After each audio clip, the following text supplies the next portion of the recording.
Good evening दोस्तों।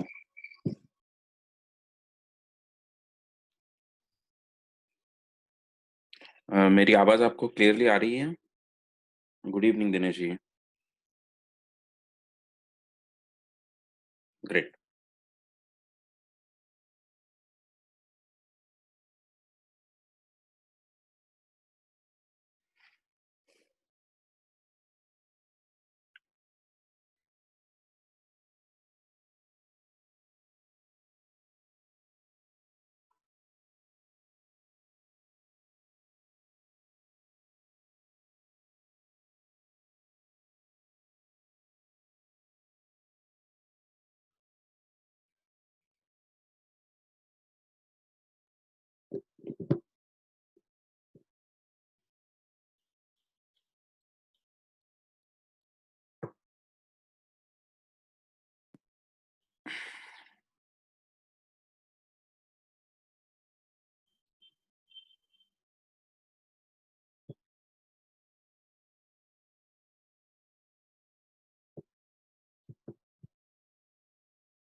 इतना काय वाजली रख दो का? रख दो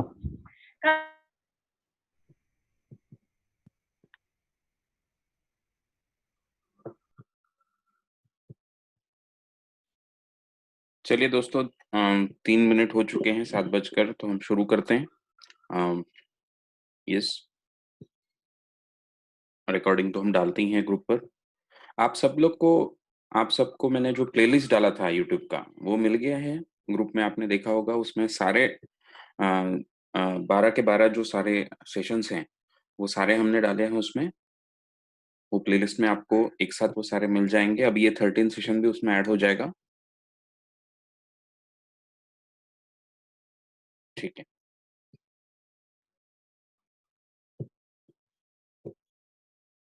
ठीक है, चलिए। यस, तो दोस्तों, आज का हमारा 13 सेशन है। जैसे आपने पहले से, आपको बिजनेस मॉडल समझ में आया होगा। जो पहले के 12 से 13 सेशन थे, प्लस कनेक्टर के जो सेशंस हैं, अभी इसके बाद नेक्स्ट सेशन से कनेक्टर स्पेसिफिक सेशन हमारे शुरू होंगे कि कनेक्टर का रोल उसने प्रैक्टिकली कैसे करना है, उसमें क्या क्या प्रोसेसेस इन्वॉल्व हैं, किस तरह से उसे काम करना है। उसका एक ओवरव्यू हम दे चुके हैं इस ट्रेनिंग में, बट आगे से लेकर अभी स्पेसिफिक कनेक्टर स्पेसिफिक प्रोग्राम होंगे। वो दो दो सेशन या 3 सेशन होंगे। हम कोशिश करेंगे 2 सेशन में वो पार्ट कंप्लीट हो। फिर तो वो वहां तक, कनेक्टर तक हम सबको, यानी आप हम में से जितने भी कनेक्टर्स हैं, या आप एडवाइजर है या फ्रेंचाइजी है, वो सबको अटेंड करने हैं कनेक्टर तक के सेशन। यानी टोटल 15 सेशन एटलीस्ट हो जाएंगे। उसके बाद 2 सेशन होंगे जो specifically for the role of advisor हैं। तो उस सेशन में फिर कनेक्टर्स जो हम में से, हम ग्रुप में से हैं हमारे, वो लोग वहां पे नहीं रहेंगे। वो क्योंकि एडवाइजर के रोल के लिए ही है। तो वो एडवाइजर एंड फ्रेंचाइजी, क्योंकि फ्रेंचाइजी को भी एडवाइजर की तरह काम करना है ना। तो वो वहां पे जो फ्रेंचाइजी हैं और जो एडवाइजर्स हैं, वो फिर उसके बाद के 2 सेशंस के लिए रहेंगे। और लास्ट सेशंस फिर फ्रेंचाइजी के लिए रहेंगे। उसमें फिर जो एडवाइजर्स हैं वो भी नहीं रहेंगे, केवल जिन्होंने फ्रेंचाइजी के तौर पर एडमिशन लिया है वही लोग उस सेशंस में रहेंगे।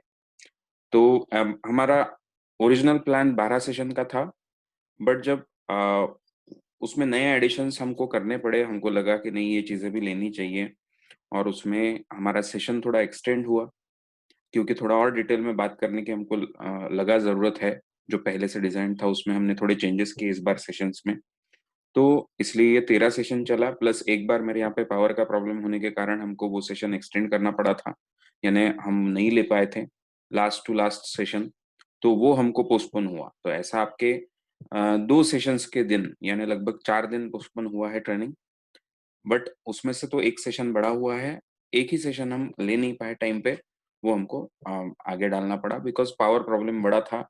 और अभी लॉकडाउन होने के कारण मैं कहीं जा नहीं पाता हूँ। मुझे ऑफिस में भी जो हमारा मॉडल कॉलोनी में ऑफिस है, वहाँ पे पूरा स्टूडियो है, वहाँ से भी काम किया जा सकता है। बट मुझे यहाँ से जाना अलाउड नहीं था, कंटेनमेंट ज़ोन में मेरा घर आता है, तो उसके कारण तो इसके कारण वो हम नहीं ले पाए थे। तो ये सब आप सब जानते ही हो। तो चलिए हमारा 13 सेशन शुरू करते हैं। ये अभी जो कॉमन सेशंस होते हैं पहले के, यानी इसके आगे अभी एक्चुअल अपने रोल की बात होगी, अपने काम के छोटे-छोटे मुद्दे उस पे हम डिस्कशन करेंगे। तो जो एक बेसिक्स हमको समझने हैं चीज़ों के, हमारे ओवरऑल काम के, उसका ये आज का आखिरी सेशन है। उस हिसाब से हमारा नेक्स्ट सेशन हमारा कनेक्टर प्रोग्राम से फिर आगे अपने एक्चुअल रोल को लेकर शुरू हो जाएगा। ठीक है? चलो शुरू करते हैं। इसी का एक शुरू में जैसे हमने आपको एक बार याद दिला दूँ किस तरह के सेशन हमने लिए। फर्स्ट सेशन हमारा था इंट्रोडक्शन वाला, और फिर ये सारा आपको मिल चुका था। ये जो ट्रेनिंग का शेड्यूल है आपके पास में था, पहले से हमने दिया हुआ था, ग्रुप में भी डाला हुआ था, ठीक है? तो उसमें हमने गोल्स की बात की, गोल्स को अचीव करने के लिए हमको क्या करना चाहिए, और उसमें कैसे गोल्स साइंटिफिकली चेक करें, तो प्राइमरी क्या उसके इम्पोर्टेंस के मुद्दे होते हैं एंड सेकेंडरी क्या मुद्दे होते हैं, ये दोनों हमने डिस्कस किए। तो प्राइमरी में किस तरह से वो गोल हमने डिजाइन करने चाहिए, वो पार्ट था, और सेकेंडरी इसमें कौन सी चीजें हैं वो गोल्स का अचीवमेंट हम कर पाएंगे कि नहीं, उन्हें डिटरमाइन करती है, या उन गोल्स को हम कितना अच्छे से अचीव कर पाएंगे वो डिटरमाइन करती है, वो हमने डिस्कस किया। इसके अलावा fundamentals of business and entrepreneurship, इन इस पर हमने बात की। देन हमारा थर्ड सेशन था कम्युनिकेशन स्किल्स पर। अ, ये सेशन हमारा हुआ कम्युनिकेशन स्किल्स पे। मुझे याद है कि हमारे पास रिकॉर्डिंग लास्ट 53 मिनट्स का ही है, तो जिन्होंने वो नहीं कर पाए उनके लिए हम कैसे, हम जरा प्लान करते हैं। अभी ये सारी चीजों में हम थोड़े बिजी रहे तो उसको हम जल्दी से एड्रेस नहीं कर पाए, बट एटलीस्ट वो नोट्स आप तक पहुंचाना ये मैं कोशिश करता हूँ। मैं हमारे जो डायरेक्टर्स हैं उनसे बात करके ये भी आप तक पहुंचाना चाहूंगा, क्योंकि जिन्होंने अटेंड किया उन्होंने तो वो सुना और सबको बहुत पसंद भी आया वो लेक्चर। बट उसमें प्रॉब्लम ये हुआ कि उसमें रिकॉर्डिंग थोड़ा हमारा गड़बड़ हो गई थी, टेक्निकल कुछ, तो इसके लिए लास्ट 53 मिनट ही अवेलेबल हुआ। देन फोर्थ सेशन था, ये 4-5 आप नंबर छोड़ दीजिए, क्योंकि थोड़ा इसमें आगे पीछे हुआ है, हमको कुछ सेशंस डबल लेने पड़े, यानी एक दिन का सेशन 2 दिन में डिवाइड करके लेना पड़ा, ऐसा हुआ है।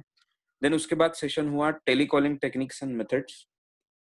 टेलीकॉलिंग टेक्निक्स एंड मेथड्स पर अब देखिए आपको अभी समझ में आया है कि हमारा आपका जो रोल है, यानी डेवलपर होता है वो प्रोडक्ट बनाता है, वो प्रो कंसल्टेंसी और आप हमारे पार्टनर्स, हमको देता है मार्केटिंग के लिए, मार्केटिंग एंड सेल्स के लिए।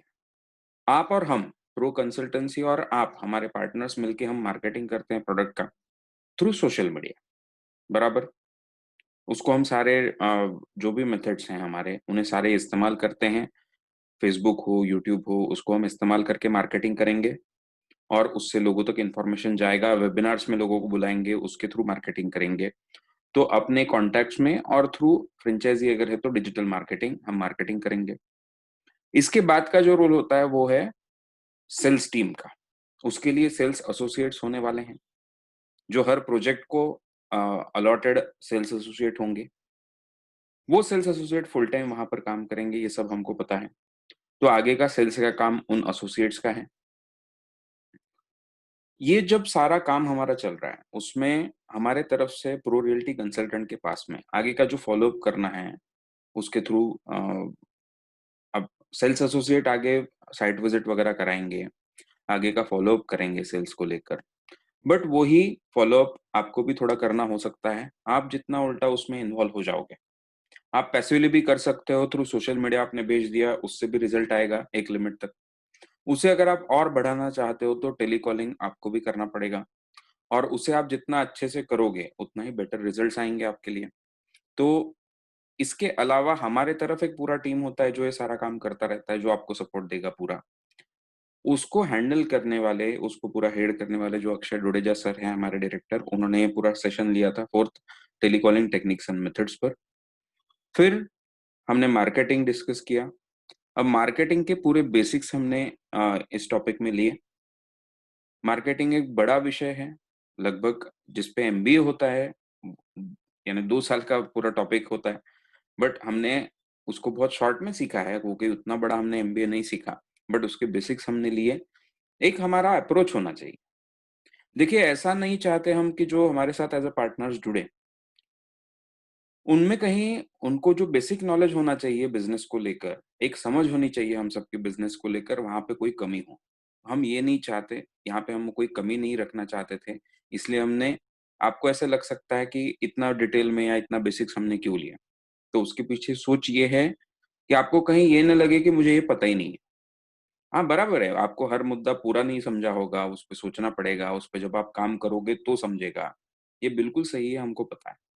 बट एट लीस्ट हमारे पास में अगर थोड़ा भी उसको चीज़ को लेकर नॉलेज हो, तो हमें एक फ़ैमिलियरिटी लगती है उस चीज़ को लेकर। जब कोई बोलता है उस टॉपिक को लेकर, तो हमको ऐसा नहीं लगता कि अरे यार, ये क्या बोल रहा है, मुझे तो पता ही नहीं है। तो ये जो एक कहीं न कहीं हमको दूसरों के नॉलेज के कारण कहीं इन्फीरियरिटी कॉम्प्लेक्स आ सकता है, या हम बोलेंगे कि हमें ऐसा फीलिंग आ सकता है कि हम कहीं लैग कर रहे हैं नॉलेज में। तो वो ना आए आपको, इसको लेकर हमने इन डेप्थ में भी कुछ चीज़ें ली हैं। तो ये हमारा अप्रोच समझिए उसके पीछे, और उसमें फिर मार्केटिंग जैसा एक टॉपिक हमने लिया, जो हमारा काम भी है, हमको मार्केटिंग ही करना है।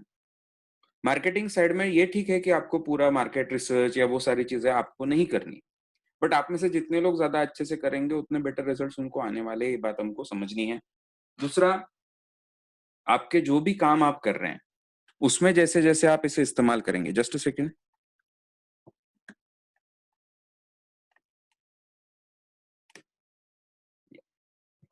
उतना उसको बेटर रिजल्ट्स आपको आने वाले हैं, ये आप समझ सकते हैं।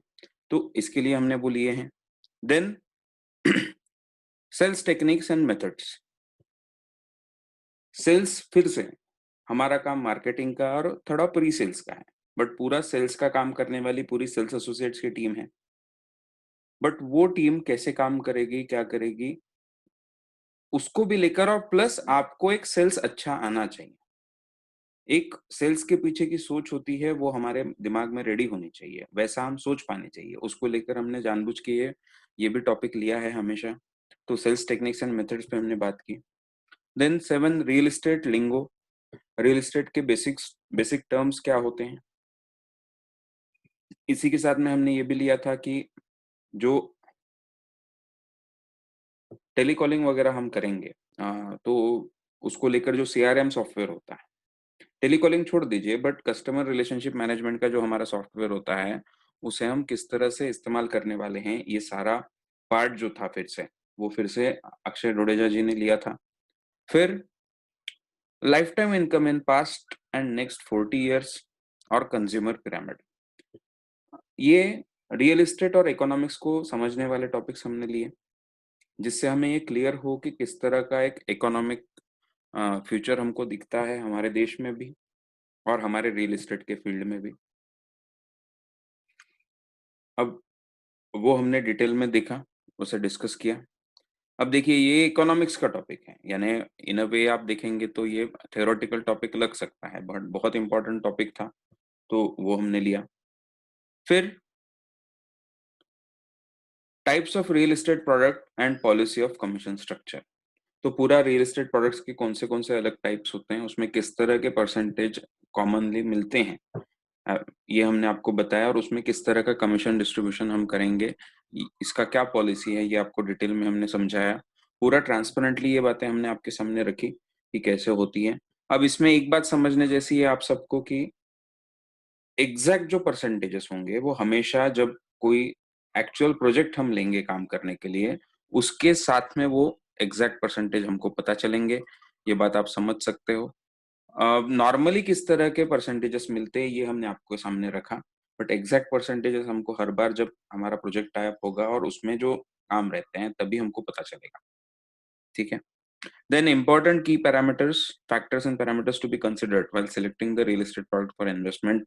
ये टॉपिक काफी डिटेल में हमने लिया कि किस तरह से सिलेक्शन करना चाहिए, उसमें क्या क्या फैक्टर्स होते हैं। Then national RERA 3 years impact and way ahead. RERA के बारे में हमने कुछ बेसिक्स जाने, उसका किस तरह से इम्पैक्ट रहा है, ये हमने देखा। Sales and marketing process of real estate products. Yes, और sales and marketing process real estate products की क्या होती है, ये हमने डिस्कस किया। और फिर roles and responsibilities of connector, advisor and franchise.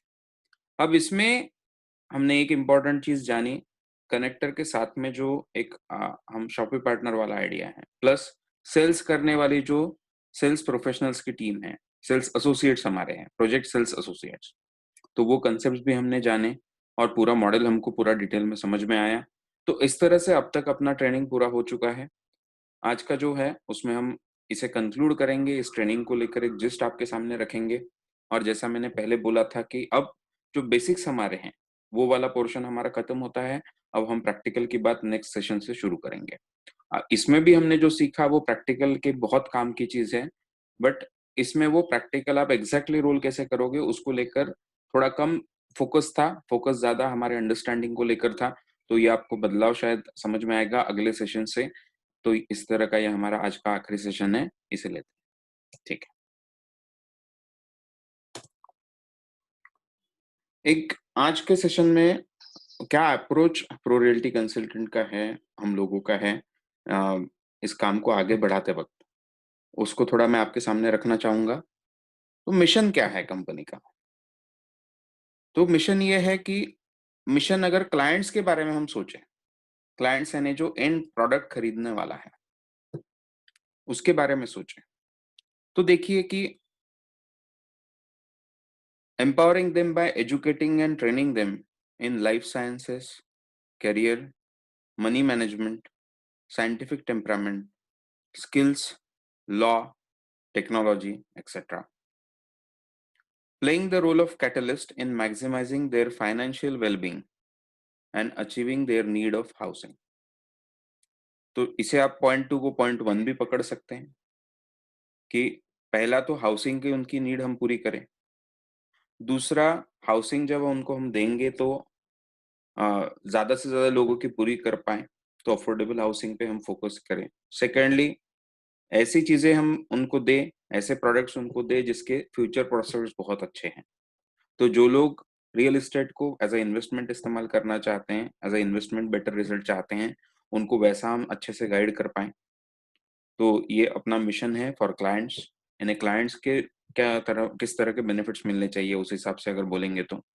और उनको एम्पावर करना, उनको एम्पावर करने के लिए उन्हें एजुकेट करना अलग अलग तरह के टॉपिक्स में, ये भी अपना मिशन है। अब देखिए, आप या तो बहुत ड्राइली बस भाई बिजनेस की काम बात कर, मैं बिजनेस करता हूं तो भी बिजनेस कर, ऐसे आप काम कर सकते हो। बट वो फोकस कहीं भी कम किए बिना हम लोगों को अच्छे से एम्पावर करके उसके थ्रू भी बिजनेस कर सकते हैं। ये अप्रोच प्रो रियल्टी कंसल्टेंट का है कि जो लोग साथ में काम करते हैं उनका ठीक से ट्रेनिंग हो, वो अच्छे से एम्पावर्ड हो, उनमें नॉलेज की कहीं कमी ना रहे, और साथ में प्रैक्टिकली अच्छे रिजल्ट भी हम लाते जाएं। तो ओवरऑल टोटल एम्पावरमेंट हम सब लोगों का भी हो, प्लस जैसा हमने कहा कि हमेशा विन विन विन की सोचे। जो डेवलपर होता है उसका भी अच्छा हो, प्रो रियल्टी कंसल्टेंट का भी अच्छा हो, जो पार्टनर्स हमारे सारे हैं एसोसिएट्स उनका भी अच्छा हो, अब एम्प्लॉय ऑब्वियसली उनका भी अच्छा हो, और जो क्लाइंट होता है उसका भी अच्छा हो। ऐसा जब सर्कल कंप्लीट होगा तब सस्टेनेबल बिजनेस बनेगा, जब हर किसी का अच्छा हो रहा है। और ये पॉसिबल है, 100% पॉसिबल है। इसको बस हमको ठीक से प्लान करना होता है। हमारा अप्रोच वैसा चाहिए। अगर आप अप्रोच ऐसा रखोगे कि नहीं मेरा अच्छा होना चाहिए, फायदा होना चाहिए, दूसरों का नुकसान हुआ तो भी चलेगा, ऐसा अप्रोच जहाँ पे रहेगा वो कभी सस्टेनेबल नहीं हो पाएगा। शुरू में जब तक लोगों को नहीं समझता है कि आपका ये अप्रोच है, तब तक वो आपको चूज करेंगे, आपके साथ में काम करेंगे। और जब उनको पता चल जाएगा वो आप केवल अपना ही सोचते हो, दूसरों का नुकसान करते हो, तो वो आपसे आगे आपके साथ में काम नहीं करेंगे। तो अप्रोच ये हो, इसलिए इस तरह का मिशन है, आप समझ सकते हैं। जो पर्सनल यानी हम लोग या रियल्टी के पार्टनर्स, यानी आप लोग, तो हम जो सारे पार्टनर्स हैं उनको पर्सनली क्या उनका मिशन है या सोच है इसकी, जैसे contribution in the GDP of the country. अब रियल एस्टेट में लगभग 15% का काम होता है जीडीपी का। हमको क्या करना है? एक तो वो हमारे बिना भी होने वाला है, पहली तो बात हमको समझ लेनी है कि हमारे कारण वो रुकने वाला है जीडीपी में कंट्रीब्यूशन, ऐसी बात नहीं है। बट हमको पहले उसका हिस्सा बनना है ना? कि जो अभी कोई और करता उसके बजाय हम करें। दूसरा, फिर उसे हमको बढ़ाना भी है, उसमें हमको इम्प्रूवमेंट भी लाने हैं। तो ये काम जैसे अच्छा होगा, जैसा हमने डिस्कस करते गए कि जैसे-जैसे आगे बढ़ेंगे, जैसे अभी ये बायर्स मार्केट में कन्वर्ट होगा रियल एस्टेट, तो ज़्यादा से ज़्यादा लोग अफोर्ड कर पाएँगे। और जैसे ही वो ज़्यादा अफोर्ड कर पाएँगे, तो एक्स्पोनेंशियल ग्रोथ होता जाएगा, जिससे जीडीपी ओवरऑल बढ़ेगा, रियल एस्टेट का भी जीडीपी बढ़ेगा, ओवरऑल इंडिया का भी जीडीपी बढ़ेगा। और जब जीडीपी बढ़ता है, जब देखिए नए कंस्ट्रक्शन होंगे, नए काम होंगे, नया बिज़नेस आएगा, तो उतना ही पैसा खेलेगा और उतना ही रोल होगा, उतना ही लोगों को काम भी मिलता जाएगा, उतना ही पैसा बहेगा हर जगह पे और उससे ओवरऑल डेवलपमेंट होता जाएगा देश का। जीडीपी केवल एक अ, डेवलपमेंट का पैरामीटर नहीं होता, बट इम्पोर्टेंट पैरामीटर होता है। वहाँ से शुरुआत होती है बाकी डेवलपमेंट की। वो अगर कम हो, तो बाकी डेवलपमेंट करना डिफिकल्ट हो जाता है। जीडीपी अगर अच्छा है देश का, तो फिर आगे बाकी भी डेवलपमेंट में पैसा डाला जा सकता है। तो ये हमको सबको पता है। तो पहला तो ये कि पर्सनली हम क्या-क्या मिशन हमारा हो सकता है, तो कंट्रीब्यूशन हम जीडीपी में अच्छा दें। सेकंड, और रियल एस्टेट में देखिए 15% ऑफ द जीडीपी, हमारे देश का जीडीपी 200 लाख करोड़ के आसपास है। उसे 15% हम जीडीपी में कंट्रीब्यूशन दे सकते हैं अगले 30 सालों तक। Then job satisfaction and good lifestyle. Real estate में हम देखेंगे तो एक तो एक अच्छे प्रोफाइल पे, और कोई भी जब आप किसी को रियल एस्टेट दे रहे हो, तो वो आपसे हमेशा रिस्पेक्ट से रहेगा। वो आप उसके लिए इम्पोर्टेंट इंसान हो, आपने रियल एस्टेट यानी एक पूरा लाइफ भर का उसका बेसिक नीड कंप्लीट किया है, तो वो आपको बहुत अच्छा इंपॉर्टेंस देगा। एक जॉब सैटिस्फैक्शन इसमें मिलता है इस फील्ड में, जब अच्छे से करो तो। और इनकम अच्छा होता है, जिससे अच्छी लाइफस्टाइल भी हमको मिलती है। तो थर्ड पॉइंट जो है, इनकम जो होता है वो लाइफस्टाइल भी मिलती है, प्लस एक सिक्योरिटी भी हमको मिलती है, पूरा हमारे फैमिली को सिक्योरिटी मिलती है लाइफ के लिए। तो वो हमारा मिशन है, उसको लेकर हमारा गोल होगा सबका पर्सनल। तो ये भी गोल हमें अचीव करना है। देन अब विजन क्या है? ये मिशन के पीछे की सोच क्या है? या मिशन के पीछे की फिलॉसफी क्या है? वो है, अब देखिए ये विजन को कंप्लीट करने के लिए हम क्या करेंगे कि जो हमको उन्हें एम्पावर करना है, उसके लिए हम क्या करेंगे? हम क्लाइंट्स को एम्पावर करने के लिए उन्हें एजुकेशन एंड ट्रेनिंग अब प्रोवाइड करेंगे। वो डेली उन तक हम पहुँचा पाएँगे। आपका जो नेटवर्क बनेगा, आपके थ्रू जितने भी लोग आपके कॉन्टैक्ट में हैं, वो हमारे साथ जुड़ते जाएँगे। तो एजुकेटिव ऐसे वीडियोज़, कुछ कई वीडियोज़ ऐसे फ्री भी होंगे, कई डिजिटल कोर्सेज़ भी होंगे जो एकदम अफोर्डेबल प्राइसेज़ में बनाए जाएँगे। जैसा आपको पता होगा कि हमारा एक बैकग्राउंड ट्रेनिंग का भी है। तो ट्रेनिंग रिलेटेड भी अच्छे videos, personality development related videos, ऐसे सारे वीडियोस आपको मुहैया कराए जाएँगे, जो आप आसानी से लोगों के साथ शेयर कर सकते हैं, उनसे आप एक अच्छा रिलेशन बिल्ड कर सकते हैं, जिसका फ़ायदा आपको बिज़नेस में भी होने वाला है। तो इस तरह से ये प्रोवाइड करना, ये हमको करना है, ये विज़न अपना है कंपनी का। देन अब उनको गाइड करना है और उनको राइट प्रॉपर्टीज़ सेल करनी है, जिनके हाई फ्यूचर प्रोस्पेक्ट्स हों। जैसे कि आपने सीखा है हाई हाई फ्यूचर प्रोस्पेक्ट किस बारे में होते हैं। तो जैसे जो अफोर्डेबल एरियाज़ हैं, जो बजट सारे प्रोजेक्ट्स होते हैं, उसमें फ्यूचर प्रोस्पेक्ट ज़्यादा अच्छे होते हैं। तो ये हमने डिस्कस किया है। फॉर एग्ज़ाम्पल अगर किसी के पास में आज अ, 50 लाख रुपए डालने को है रियल एस्टेट में, तो 50 लाख का अगर वो एक फ्लैट लेगा लग्ज़री में, तो वहाँ पे उसको समझो 50 में तो नहीं मिलता, समझिए 80 लाख पकड़ लीजिए। तो 80 लाख का वो एक फ्लैट लेगा लग्ज़री एरियाज़ में। तो वो जितना बढ़ने वाला है, उसके बजाय वही अगर अफोर्डेबल हाउसिंग में जाएँ और 20-20 लाख के 4 फ्लैट खरीदें, वहाँ पे फ्यूचर प्रोस्पेक्ट्स कई गुना बढ़ने वाले हैं, अगर वो एज़ अ इन्वेस्टमेंट ले रहा है। तो यही हमको, ये एक छोटा-सा एग्ज़ाम्पल हुआ, इसी तरह से प्रॉपर हम उनको गाइड करते जाएँगे और उसके थ्रू उनका हम जो इन्वेस्टमेंट्स हैं, वेल्थ हैं, उसे डेवलप करने में उनकी मदद करेंगे। ये अपना कंपनी का विज़न है। और guiding them in regards of their savings and investments also. अब जैसे-जैसे अब देखिए, हम हमेशा एक आपके साथ हम प्रो रियल्टी कंसल्टेंट पूरा एक नेटवर्क बन रहा है लोगों तक पहुंचने का, अच्छे से मार्केटिंग करने का, जो हम सबका मिलके बनता जा रहा है। अब इसके थ्रू हम पहला जो अपना फोकस सबको पता है रियल एस्टेट सेल है, और जैसे ही हम सेट होते हैं उसको लेकर, और वो काम एक बार चलता रहता है।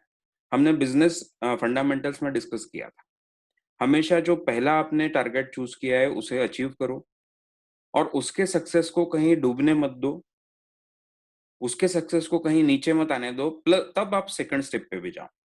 तो इसी तरह से यहाँ पे भी हम काम करेंगे। पहला अपना रियल एस्टेट का फोकस है, और उसको लेके अगर कोई दूसरे कोर्सेज जो हमको अभी इम्पोर्टेंट लगते हैं लोगों तक पहुंचाने हैं, उसको भी हम शुरू कर सकते हैं शुरू में। तो ये दो फोकस अपने रहेंगे। इसको जैसे ही हम सेटल होते हैं उसको लेकर, तो इन्वेस्टमेंट को लेकर भी लोगों को तक हम पहुंच सकते हैं, प्रोडक्ट्स को हम बदलते जा सकते हैं। आपको उसमें कोई ज्यादा रोल बदलने नहीं वाला है आपका, ठीक है। तो हर बार जो नया प्रोडक्ट इंट्रोड्यूस होगा उसको हम ठीक से आपके सामने इंट्रोड्यूस करेंगे, उसका सारा क्या फायदे हैं, क्या बेनिफिट्स है, सबके लिए आपके सामने रखेंगे, उसका कमीशन स्ट्रक्चर आपसे डिस्कस करते जाएंगे, और उसे आप अपने बिजनेस के थ्रू लोगों तक पहुंचा सकते हो, उससे अच्छा इनकम आपका बढ़ता जाएगा। तो ये भी एक प्रोडक्ट होने वाला है, guiding them in regards to their savings and investment. अब आपके लिए और हमारे लिए पर्सनल क्या इसमें से विजन है? देखिए, इसका अप्रोच आपको समझना है कि अपना अप्रोच है फार्मिंग एंड गार्डनिंग का। फार्मिंग का मतलब जो आज घर ले सकता है, उनको ज्यादा से ज्यादा घर हम ठीक से अच्छे घर उनको सेल करें, यानी फार्मिंग हो गया। जो आज घर ले पाने के कंडीशन में नहीं पहुंचा है, तो उसे गार्डनिंग करना है, यानी क्या, उसे एम्पावर करना है ताकि वो ऐसे सिचुएशन में कल जाके पहुंचे कि वो घर खरीद पाए। उसमें कोई हम कंट्रीब्यूशन कर सकते हैं क्या? देखिए, आपने अगर ये सारे नॉलेज को लेकर, इनफैक्ट ये सारा एम्पावरमेंट नॉलेज से ही होने वाला है ना, ये नॉलेज अगर हम लोगों तक पहुंचा पाए, अगर आपने 10% भी कंट्रीब्यूशन कर दिया, वो अगर आज से 20 साल बाद घर ले पाने वाले थे, अगर उस वो नॉलेज के कारण 10 साल में ही घर ले पाए, तो ठीक है ना, उससे ही एक फायदा होने वाला है। ओवरऑल आपका भी फायदा होने वाला है, सभी का फायदा होने वाला है। तो ये अपना अप्रोच है।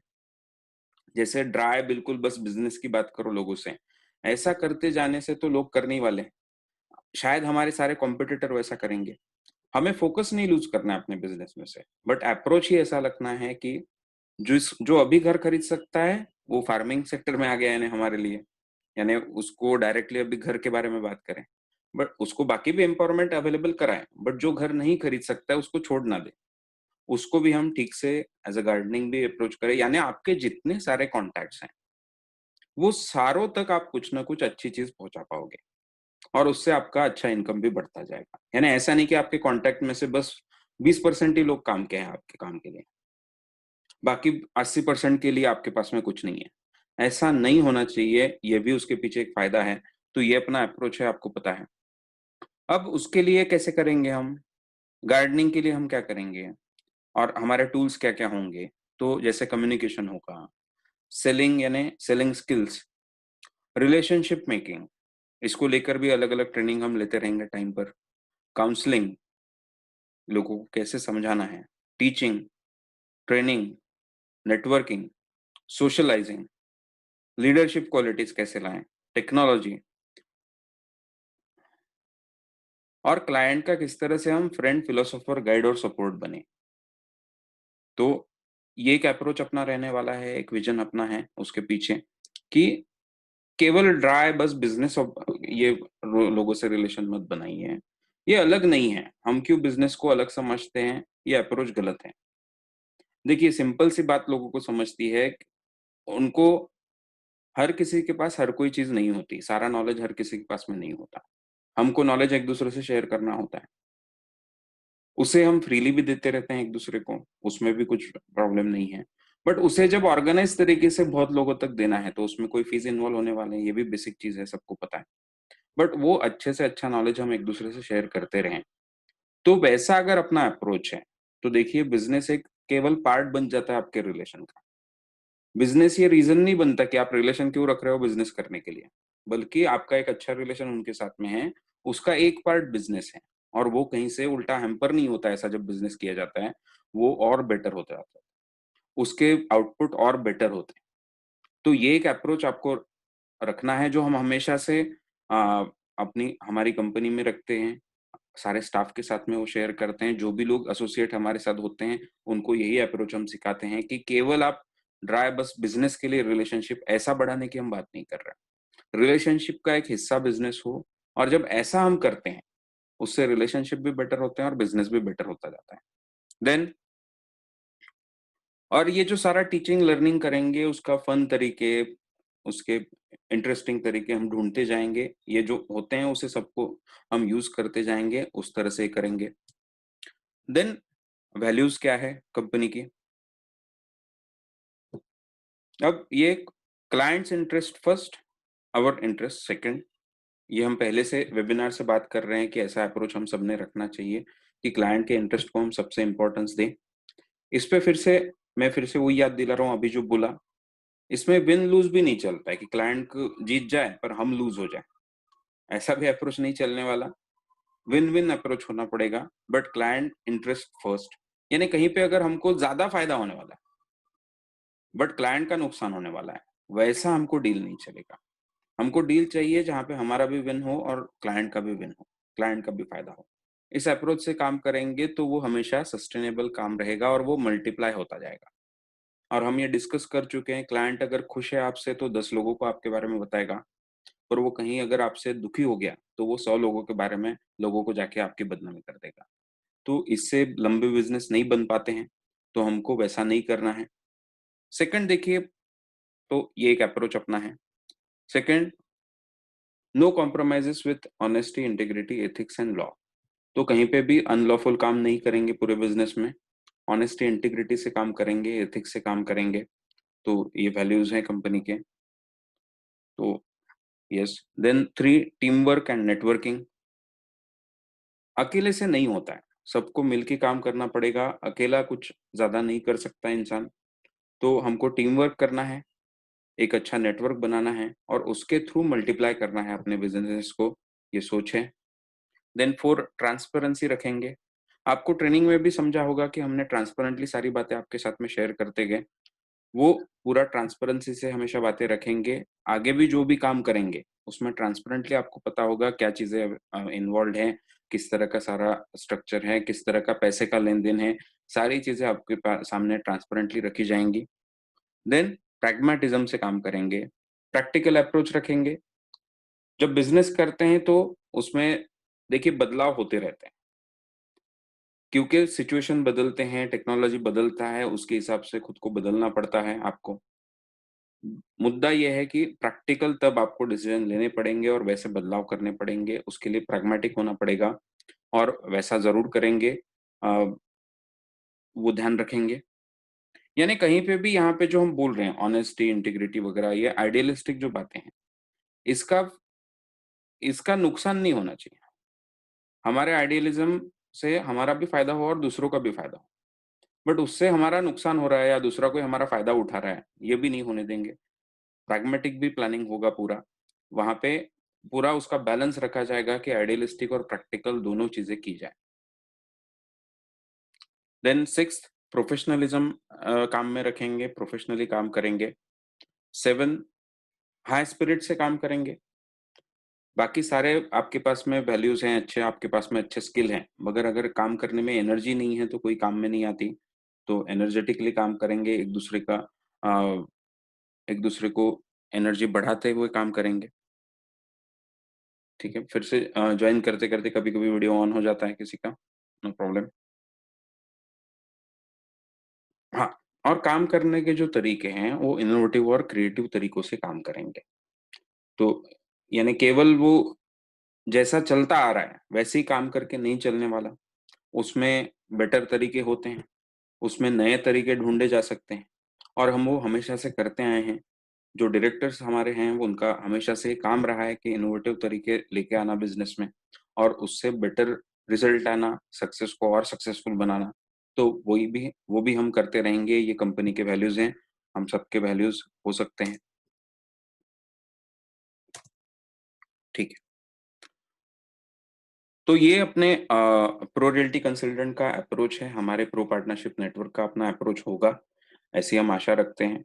अब हमने एक बेसिक्स आपके सामने रखे, बट ये सारे जो वैल्यूज होंगे या अप्रोच होगा, ये हम सब में जब हम साथ काम करते जाएंगे उससे धीरे धीरे आएगा। केवल सोच मन में होके नहीं चलता है ना, उसे हमको प्रैक्टिकली इम्प्लीमेंट करना पड़ेगा और उसमें से हमारा अप्रोच अपने आप झलकेगा कि हम किस तरह से काम कर रहे हैं। तो वो सारे अप्रोच में हम लाने की जरूर कोशिश करेंगे। आप भी हमारे साथ में काम कीजिए, आप जो भी उसमें फीडबैक देना चाहते हैं जरूर दीजिए। उसमें कोई आप ट्रांसपेरेंटली कम्युनिकेशन कीजिए, नो प्रॉब्लम। अच्छे से डिस्कशन कीजिए, सारी चीजों पर कोई प्रॉब्लम नहीं है।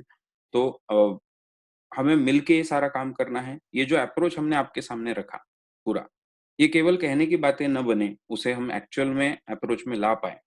अभी कैसा होता है, जैसे भी एक हमारे साथ में लिमिटेड स्टाफ और लिमिटेड पूरा जब टीम होता है, तो उसके साथ में तो वो अप्रोच इंश्योर करते ही रहते हैं, वैसा लाने की कोशिश होती ही रहती है। बट जैसे-जैसे टीम एक्सपांड होता है, जैसे अभी आप पार्टनरशिप में हैं, आप ने अभी नेटवर्क का हिस्सा बन रहे हैं, तो अभी आपके साथ में वो जब एक्सपांड होता जाएगा, तो उससे और बेटर रिजल्ट्स आते जाएँगे और उसमें वो उस तरह से एक्चुअल हमारे एक्शंस में आएँ, ये भी सोच है। तो ज़रूर आप भी इन सारी बातों के बारे में सोचिए, उसको लेकर जो भी हमसे डिस्कस करना है, ज़रूर ओपनली डिस्कस कीजिए अच्छे से और उसे हम आगे लेके चलते हैं। अब वीकली ट्रेनिंग्स सब के बारे में हमने आपको हमेशा से बताया है कि ये आपका पहला ट्रेनिंग कंप्लीट होगा, फिर आप हमारे साथ में आपको पूरे प्रोसेस पता चल जाएँगे, आप काम करना शुरू कर दोगे। उसके प्रोजेक्ट्स के टाइप्स वगैरह जल्दी हम अनाउंस करने वाले हैं। उसको लेकर जो भी प्रिपरेशंस है वो चल रहे हैं। तो वो काम आपके शुरू हो जाएँगे आपका ट्रेनिंग खत्म होते ही। और काम शुरू होने के बाद भी पर आपका एक हम वीकली ट्रेनिंग लेने वाले हैं, ये हम पहले से आपको बता रहे हैं। ये जो वीकली ट्रेनिंग्स होंगे, ये अराउंड हम 48 ट्रेनिंग्स लेने की कोशिश करेंगे साल में। तो 52 वीक्स होते हैं, तो 4 वीक्स कहीं किसी कारण से अगर हमको छुट्टी लेनी पड़ी या हम नहीं लेना है हमको वो ट्रेनिंग, तो वो 4 वीक तो छोड़ दीजिए। अब 48 वीक्स का ट्रेनिंग चलेगा, पहले साल की ये बात है, हर साल ऐसे ही चलता जाएगा। अब अराउंड 4 कैटेगरीज़ होंगे, जिसमें 12-12 सेशन इसके लिए जाएँगे। 4 कैटेगरीज़ कौन से होंगी? तो पहला तो जो बेसिक हमारा फ़ोकस है, real estate sales and marketing. उसके जो भी अभी टाइम टू टाइम जो भी अप टू डेट इन्फॉर्मेशन आपको देता जाना है, उसको लेकर क्या रिजल्ट्स आ रहे हैं, उससे क्या लर्निंग हो रहे हैं, उसमें क्या बदलाव करने की ज़रूरत है या किस तरह से इम्प्रूवमेंट करने हैं, उनको लेकर वो रहेंगे। तो पहला कैटेगरी वो होगा। Second category law and legal documents related to real estate.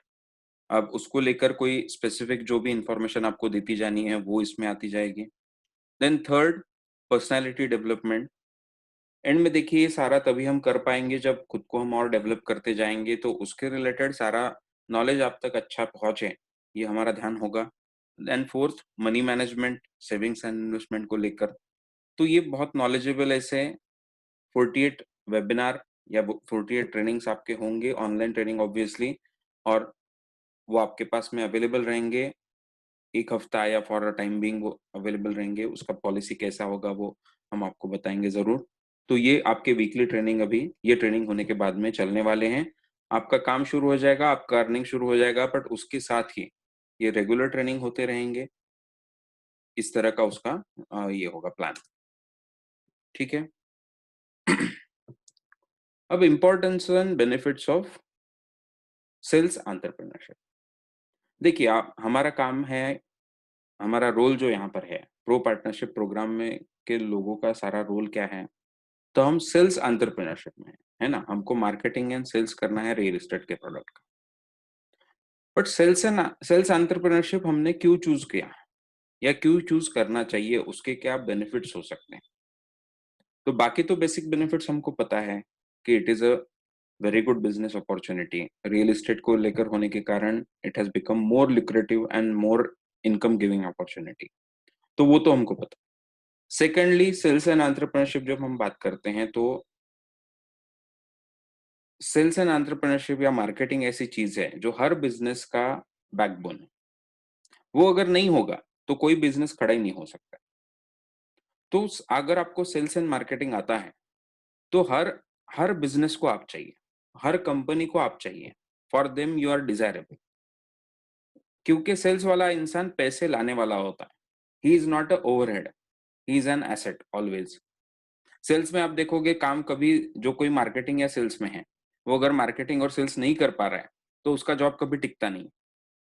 उसको आउटपुट ही देना पड़ता है हमेशा, और वो आउटपुट देने वाला होता है इसी को मार्केटिंग एंड सेल्स का काम बोलते हैं।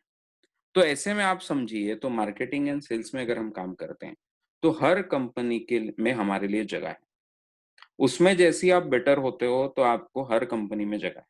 और कंपनी में केवल जगह एज़ अ एम्प्लॉयी नहीं है, एज़ अ पार्टनर भी जगह है, एज़ अ डायरेक्टर भी जगह है, क्योंकि आपको मार्केटिंग एंड सेल्स आता है।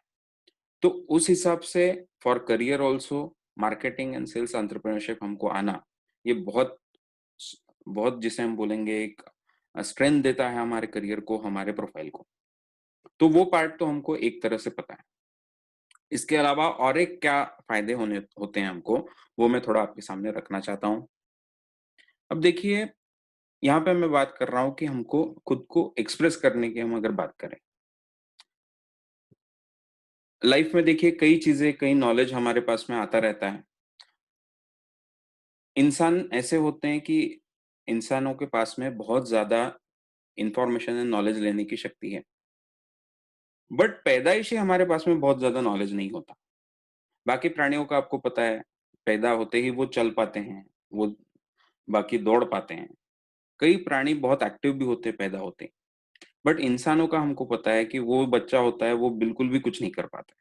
यानी 6 महीना तो वो अपनी गर्दन भी, 2-3 महीना तो गर्दन भी ठीक से पकड़ नहीं पाता है। तो इतना ऐसा जो एक बच्चा होता है इंसानी, वही बाद में जाकर नॉलेज के कारण इतना पावरफुल बन जाता है कि आज हमने सारे प्राणियों को हरा दिया है। पृथ्वी पे किसी प्राणी से हमको डरने की ज़रूरत नहीं होती। हर प्राणी को हम लगभग हरा चुके हैं, और इतना पावरफुल हम क्यों बन जाते हैं? तो अपने नॉलेज के कारण। तो ये सब हमको पता है। तो ये कहाँ से आता है? तो पैदा होते ही इनपुट शुरू हो जाता है इन्फॉर्मेशन का। जो हमारे पाँचों सेंसेस हैं, हमारे आँखें हैं, कान हैं, तो यानी vision, hearing, taste, smell and touch, ये पाँचों सेंसेस से इन्फॉर्मेशन आता रहता है। इस इन्फॉर्मेशन को समझने के लिए बहुत बड़ा ब्रेन हमारे पास में है, उसे याद रखने के लिए सबसे बड़ा ब्रेन हमारे पास में है। यानी हमारा ब्रेन हाथी से भी बड़ा होता है। जो याद रखने वाले पार्ट्स हैं और जो दिमाग चलाने वाले पार्ट्स हमारे, जिसे हम सेरेब्रम बोलते हैं, जो सेरेब्रल कॉर्टेक्स हमारा होता है, वो सबसे बड़ा इंसानों में है। बाकी किसी प्राणी का ब्रेन इतना बड़ा नहीं है। ओवरऑल बड़ा मैं बोल रहा हूँ, उतने ज़्यादा सेल किसी प्राणी में नहीं होते। तो इसके कारण हमको पता है कि हम इनपुट बहुत आता रहता है, उससे हम डेवलप होते जाते हैं। और इसमें आउटपुट यानी खुद को एक्सप्रेस करना। आप जो भी सीखे हो, आप जो भी समझे हो, उसे एक्सप्रेस करना, उसे उसका आउटपुट देना। ये यानी एक्सप्रेस करना हो गया। अब कई तरह से हम एक्सप्रेस करते हैं, ज़्यादातर बोल के एक्सप्रेस करते हैं। हम अपने काम से एक्सप्रेस कर सकते हैं, हमने क्या-क्या सीखा, हमको क्या-क्या आता है। कोई आर्ट से एक्सप्रेस कर सकता है, बराबर? कोई यानी अलग-अलग स्किल्स होते हैं, वो हम एक्सप्रेस कर सकते हैं। और यहाँ पे एक्सप्रेस करना खुद की थॉट्स को, खुद के विचारों को बहुत ज़रूरी है। क्यों ज़रूरी है?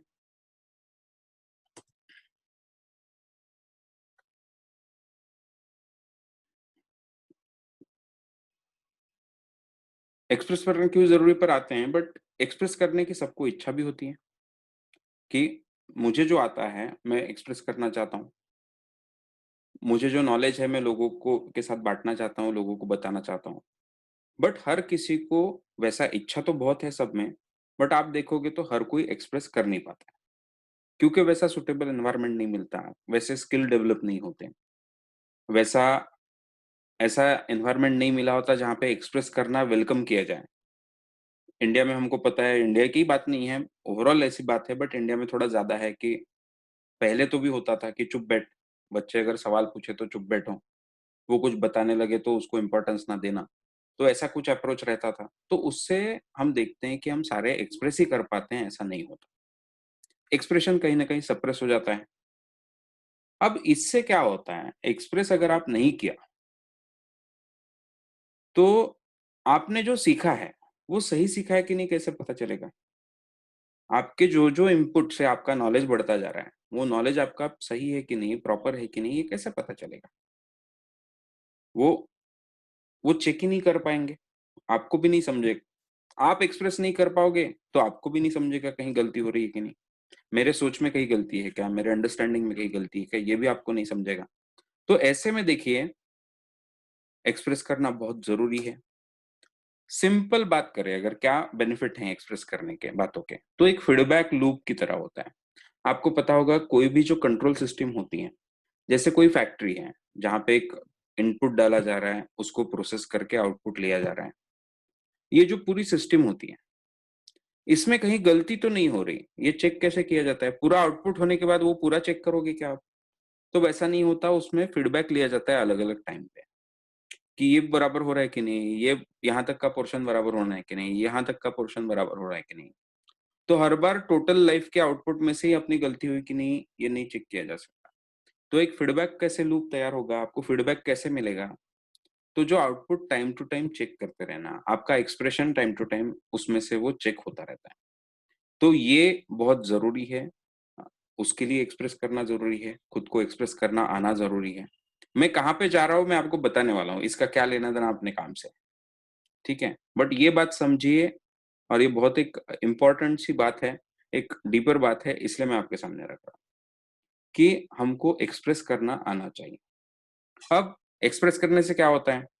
एक सेंस ऑफ अकम्प्लिशमेंट हमको मिलता है कि मैंने कुछ अच्छा करके दिखाया, उससे कॉन्फिडेंस आता है। अगर हम ठीक से एक्सप्रेस कर पाए चीजों को तो एक कॉन्फिडेंस आता है, और उससे हमको एक मोटिवेशन भी मिलता है, बराबर। और तीसरा बहुत इंपॉर्टेंट चीज, खुद को एक्सप्रेस करना, ये एक नेचुरल और एकदम साइंटिफिक तरीका है खुद की पर्सनालिटी को डेवलप करने का। आप खुद को अगर डेवलप करना चाहते हो तो एक्सप्रेस करना शुरू करो। इससे एक बात होती है कि आपका, यानी उससे आप जैसे जैसे पर्सनालिटी डेवलप होगी वैसे आपका लाइफ ज्यादा सक्सेसफुल होता जाएगा, उससे आपके सारे गोल अचीव होना शुरू हो जाएंगे। इसे मैं हमेशा वो एग्जांपल देता हूँ जो आपने भी कई बार सुना होगा कि अगर, यानी एक कंपटीशन रखा है, अगर हमको पेड़ काटने हैं, कुल्हाड़ी लेकर हमको पेड़ काटने हैं, और वो, चलो फाइनल में 2 लोग आए, अब उनको 2 घंटा टाइम दिया गया, 2 घंटे में आप कितना पेड़ काट सकते हो वो काटिए। वो एक आदमी था, उसने सोचा कि बिल्कुल मैंने अभी टाइम वेस्ट नहीं करना है, मुझे पूरी ताकत से अब ज्यादा से ज्यादा पेड़ काटने हैं, उसने कुल्हाड़ी ली और काटना शुरू कर दिया। दूसरे के पास दूसरे को भी वही करना है, उसने क्या किया, पहला 10 मिनट वो कुल्हाड़ी को धार लगाते बैठा, कुल्हाड़ी को तेज करता रहा। जब वो कुल्हाड़ी उसे लगा कि हाँ अच्छे से शार्प हो गई है, तब वो गया और उसने पेड़ काटना शुरू किया। वो बीच में हर बार 15-20 मिनट हुए, आधा घंटा हुआ कि रुकता, फिर से कुल्हाड़ी को तेज करता, और फिर वो कुल्हाड़ी को फिर से पेड़ काटने लगता। अब ये पहला आदमी जो पूरी ताकत से बिल्कुल 1 मिनट न गवाए पेड़ काट रहा था, वो कंपटीशन जीतेगा, या दूसरा आदमी जो बीच में सही टाइम पे कुल्हाड़ी को तेज करता जा रहा था वो कंपटीशन जीतेगा? हम समझ सकते हैं कि जो सेकंड आदमी है जिसने कुल्हाड़ी को टाइम टू टाइम तेज किया, वो ज्यादा पेड़ काट पाएगा। एक सिंपल सी बात है। तो वैसा ही होता है, पर्सनालिटी डेवलपमेंट वैसे हमको मदद करता है। आप जितना खुद स्किल्ड हो, आपके खुद के जो क्वालिटीज हैं वो जितने ज्यादा हो, आपके स्ट्रेंथ्स जितने ज्यादा डेवलप हो जाए, उतना ही आपका आउटपुट बढ़ता जाएगा, उतना ही आप सक्सेसफुल होते जाएंगे। उस पे भी हमको वक्त देना चाहिए, उस पे भी हमने काम करना चाहिए। तो हम जिंदगी तो जी रहे हैं, हम सक्सेस पाने की कोशिश करते हैं, हम जिंदगी में से पैसा हो या बाकी आउटपुट्स हो वो ज्यादा से ज्यादा लेने की कोशिश करते हैं, बट उसके लिए बहुत जरूरी है वो आपके अंदर से होने वाला है।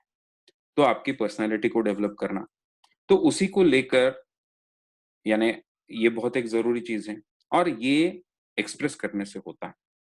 एक उसका बहुत बड़ा हिस्सा है, आप खुद को एक्सप्रेस करते हो कि नहीं करते हो, आप कितना आउटपुट देते हो, आप कितना लोगों से बात करते हो, आप लोगों से कितना कम्युनिकेट करते हो, ये चीज से वो बहुत रिलेटेड चीज है, ये हम आपको बोलना चाह रहे हैं। अब अच्छे से एक्सप्रेस करने के लिए आपको आपका कम्युनिकेशन अच्छा होना चाहिए। जो हम बोल रहे थे ना, आपको एक्सप्रेस करना नहीं आता, तो अगर, यानी आपको नहीं आता इसका मतलब हम में, आप में से सबको शायद आता होगा, सबको नहीं आता।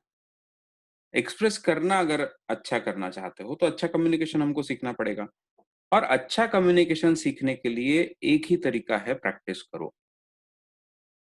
जैसे स्विमिंग अच्छा सीखना है, क्या तरीका है? आप अगर बोलोगे मुझे स्विमिंग नहीं आता, तो मैं तब तक स्विमिंग पूल में छलांग ही नहीं लगाऊँगा। वो आदमी कभी स्विमिंग सीख पाएगा क्या? नहीं, मैं नदी में छलांग ही नहीं लगाऊँगा क्योंकि मुझे स्विमिंग नहीं आता। तो आप हम सबको पता है, हम में से जितने लोगों को स्विमिंग आता है, वो हर इंसान ने जब पहली छलांग पानी में लगाई थी, तब उसे स्विमिंग नहीं आता था। जब स्विमिंग नहीं आता था, तभी सीखना शुरू करना पड़ता है, तभी स्विमिंग आता है। ये सिंपल सी बात है। डूबने का रिस्क लेना पड़ता है। तो वैसी बात है, बट वो ज़्यादा रिस्क ना ले, उतना ध्यान रख ले कि बराबर हम अगर डूबने ही लगे तो बचाने वाला कोई हो वहाँ पे। तो यही ऐसी बात कम्युनिकेशन की है। आपको वो पुल तो चाहिए, स्विमिंग पूल, जिसमें आप प्रैक्टिस करोगे कम्युनिकेशन की। तो कम्युनिकेशन ये बिना प्रैक्टिस के नहीं आ सकता। वो प्रैक्टिस करने के लिए आपको वो स्विमिंग पूल चाहिए। वो प्रॉपर एवेन्यू चाहिए। वो अपॉर्च्युनिटी चाहिए जहाँ पे आप कम्युनिकेशन की, खुद को एक्सप्रेस करने की प्रैक्टिस करें। और इसका बेस्ट एवेन्यू है सेल्स एंटरप्रेन्योरशिप। सेल्स एंटरप्रेन्योरशिप में आपको कम्युनिकेशन लोगों से करना पड़ने वाला है, इफेक्टिवली कम्युनिकेशन करना पड़ने वाला है। केवल बोल के नहीं करना पड़ने वाला, सोशल मीडिया के थ्रू करना पड़ने वाला है। तो दोनों फॉर्मल, इनफॉर्मल, रिटन, वर्बल, ऐसा सारा कम्युनिकेशन करना पड़ने वाला है और इसकी बहुत प्रैक्टिस करना, यानी ये तो मेन बिज़नेस ही है अपना। तो मार्केटिंग एंड सेल्स जो हमको करना है, ये हमको पूरे कम्युनिकेशन का बिल्कुल प्रैक्टिस करने का बड़ा मैदान हमको दे रहा है। वो बड़ा स्विमिंग पूल हमको दे रहा है जिसमें हम प्रैक्टिस कर पाएँ। तो इस हिसाब से ये बेस्ट एवेन्यू है उसकी प्रैक्टिस करने के लिए। और ये बात जब हम सोचते हैं, जब हमने अगर ये तय किया कि हाँ, मेरा ये गोल ऐसा होगा। मुझे लाइफ में, जैसे अब आप सबने चूज़ किया है कि चलो प्रो रियल्टी कंसल्टेंट के साथ में मैं पार्टनर बन रहा हूँ और ये सारा मैं काम मैं कर रहा हूँ। तो जब ये आप ऐसा लाइफ का गोल बनाते हो या उसमें एक लाइफ में एक इम्पोर्टेंस उसको देना शुरू करते हो, तो अपने आप, यानी अब आपकी जो कम्युनिकेशन की ज़रूरत है वो भी कंप्लीट होना शुरू होगा। उसे बोलेंगे हम, क्योंकि कई बार पर्सनैलिटी में हमारे बदलाव कैसे होते हैं? पर्सनैलिटी में हमारे बदलाव होने का ये सबसे बड़ा कारण होता है कि ऐसा जॉब हमने चूज़ किया जिसमें हमको नई चीज़ें करनी पड़ी। तो मजबूरी में भी पर्सनैलिटी में हमारे बहुत बदलाव होते हैं और ज़्यादातर तो लोगों के मजबूरी से ही बदलाव होते हैं कि नई ज़िंदगी, बहुत कोशिश की, मैं सुबह उठ नहीं पाता था। पर मेरी जॉब ऐसी लगी कि मुझे सुबह 8 बजे जॉब पे पहुँचना पड़ता है। फिर क्या होता है? हम झक मार के उठना शुरू करते हैं।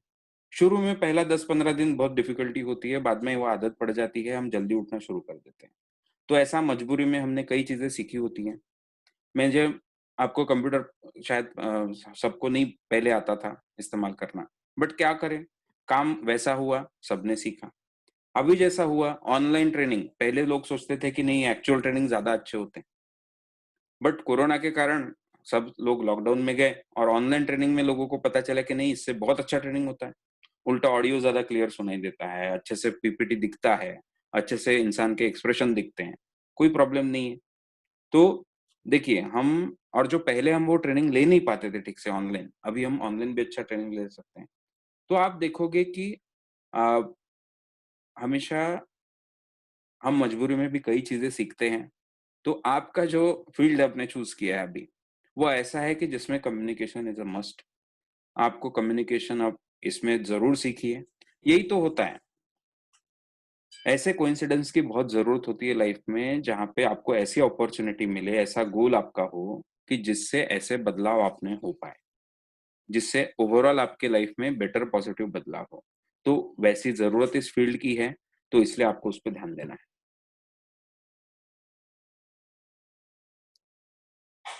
यस, जैसा अभी विकास जी बात कर रहे हैं कि अगर हर चीज़ अनप्रेडिक्टेबल है, तो गोल सेट करके क्या फ़ायदा? हर चीज़ अनप्रेडिक्टेबल है, यानी हम ऐसा कहना चाह रहे हैं क्या कि आउटपुट हमको पूरा श्योर होना चाहिए आउटपुट, तभी हम गोल सेट करेंगे। तो ऐसा तो हो नहीं सकता। ये बराबर है लाइफ़ में। हम जो चाहते हैं वो हर आउटपुट हर बार हम एन्श्योर कर पाएँ पहले से, ऐसा तो कोई तरीका नहीं है। हमको क्या करना पड़ेगा? हमको वो गोल सेट करना पड़ेगा, जो गोल सेटिंग के हमने डिस्कशन किए। पहला ही अपना सेशन था कि गोल को चेक करो वो साइंटिफिक है कि नहीं। बराबर। फिर वो गोल कैसे अचीव करना है उसकी मेथोडोलॉजी सीख लो। जैसा बाकी लोगों ने किया है, उसको सीखो, उसमें कुछ अभी नए टेक्नोलॉजी से नया कुछ इनोवेशन पॉसिबल है क्या, उनको चेक कर लो और उसके हिसाब से गोल सेट करो। उसे बराबर ठीक से सेट करके उसके सब गोल्स सेट करते जाओ और उन्हें अचीव करने में लग जाओ। ये फिर से डिपेंड करेगा आगे क्या कंडीशंस आते हैं उस पे, सोशल कंडीशंस क्या होते हैं उस पे। तो हम अगर श्योरिटी चाहते हैं किसी चीज़ की, वैसा तो नहीं हो सकता। सेट इसलिए करना है कि हमको प्रोबेबिलिटी बढ़ानी है, सिंपल सी बात है ना? आप इंश्योर करना चाहते हो मेरा कभी रोड एक्सीडेंट ही ना हो, क्या तरीका है? अगर आप चाहते हो ऐसा बैट्समैन बनना चाहते हो कि आप कभी आउट ही ना हो, क्या तरीका है? एक ही तरीका है, बैटिंग करने मत जाओ। क्योंकि तेंदुलकर भी कई बार आउट हुआ है, 0 पे भी आउट हुआ है, डॉन ब्रैडमन भी आउट हुए हैं, हर कोई आउट हुआ है, बराबर? बैटिंग करने जाओगे तो आउट होने का चांस है, तो वो तो है ही। फिर आपको क्या करना पड़ेगा, आप जितना बेसिक्स को सही तरीके से इस्तेमाल करोगे, उतनी ही आप आउट होने की प्रोबेबिलिटी कम करोगे। आप जितना ट्रैफिक रूल्स को ठीक से फॉलो करोगे, उतना ही आपने एक्सीडेंट की प्रोबेबिलिटी कम करोगे, उसके चांसेस कम हो जाएँगे, बराबर है? तो वैसे ही लाइफ के गोल्स के बारे में हमको करना पड़ेगा। हम जितना ठीक से उन्हें पूरा प्लान करेंगे, उनको अचीव करने के लिए एफर्ट्स लेंगे, खुद का स्किल बढ़ाते-बढ़ाते, खुद की कैपेसिटी बढ़ाते हुए एफर्ट लेंगे, उतना ही वो गोल मिलने के चांसेस बढ़ते जाएँगे, बराबर? हमारे हाथ में उतना है और वो हमने अच्छे से करना चाहिए और उससे फिर प्रोबेबिलिटी बढ़ने से रिजल्ट आते ही है। यानी आप देखोगे तो ओवरऑल आप सब चेक करोगे, तो जिन लोगों ने ये बेसिक्स के हिसाब से अच्छे से वो खेला, वो लोग ज़्यादा बेटर परफ़ॉर्म कर पाते हैं। इसीलिए तो वो बैटिंग के जो हमें पता है प्रॉपर खड़े रहने का फॉर्म तय होता है। जिसे हम बोलते हैं ना कि बाय द बुक खेलता है ये इंसान। तो बाय द बुक जब खेलोगे तो आपकी प्रोबेबिलिटी बेटर होती जाएगी, है ना? उसमें कोई अकेला को भी आ जाएगा कि जो सहवाग आ जाएगा कि जो बिना बुक के भी खेल के अच्छा खेल लेता है। बट वो हम बोलेंगे कि वो नॉर्म नहीं होगा, वो एक्सेप्शंस होंगे। नॉर्म कौन-सा होगा? जो ये सारा जब बराबर बेसिक से हम काम करते हैं तो बेटर रिजल्ट आते हैं, ये नॉर्म होता है। बराबर है कि नहीं? तो वैसे ही हमको गोल्स के बारे में करना पड़ेगा, भले ही अनप्रेडिक्टेबल है, उल्टा उसके लिए तो वो सेट करना ज़्यादा ज़रूरी है। अगर आपको पहले ही पता होता, मैं सक्सेसफुल होने वाला हूँ कि नहीं, तो आप करो ना करो सक्सेसफुल हो जाते। अगर पहले ही पता होता मुझे गोल अचीव होने वाले हैं कि नहीं, फिर आप क्या करने वाले हो उससे कोई फ़र्क ही नहीं पड़ता, आप सेट करते हो, नहीं करते हो, फ़र्क ही नहीं पड़ता, है कि नहीं? बट वही बात है, केवल सेट करके नहीं होने वाला है, उसे एग्ज़ीक्यूट करने में हमको पूरी ताकत लगानी पड़ने वाली है, पूरा नॉलेज इस्तेमाल करना पड़ने वाला है और अपने स्किल्स को, कैपेसिटीज़ को बढ़ाते जाना पड़ने वाला है। आज आपकी कैपेसिटी कम हो सकती है, आज आपके पंख छोटे हैं, तो बहुत फड़फड़ाने पड़ेंगे, बट कल जाके आपके पंख को भी बड़ा करते जाओ, तो यानी आप आसानी से और दूर जाओगे, ये सिंपल सी बात है, ठीक है? तो वो हमको करना पड़ेगा। और उसी को हम बोल रहे हैं, जो ये जैसे अभी उसमें खुद को एक्सप्रेस करना है और लोगों के साथ कम्युनिकेशन करना है, जो आज के ज़माने में ही नहीं, हमेशा से खुद को एक्सप्रेस करना ये बहुत इम्पोर्टेंट हिस्सा है अपने पर्सनैलिटी का। और आपका जो फ़ील्ड अभी आपने चूज़ किया है, मार्केटिंग एंड सेल्स एंटरप्रेन्योरशिप, आपका बिज़नेस ही उससे जुड़ा हुआ है। वो फ़ील्ड आपको वो अपॉर्च्युनिटी देता है कि इसे आपको इम्प्रूव करना पड़ेगा।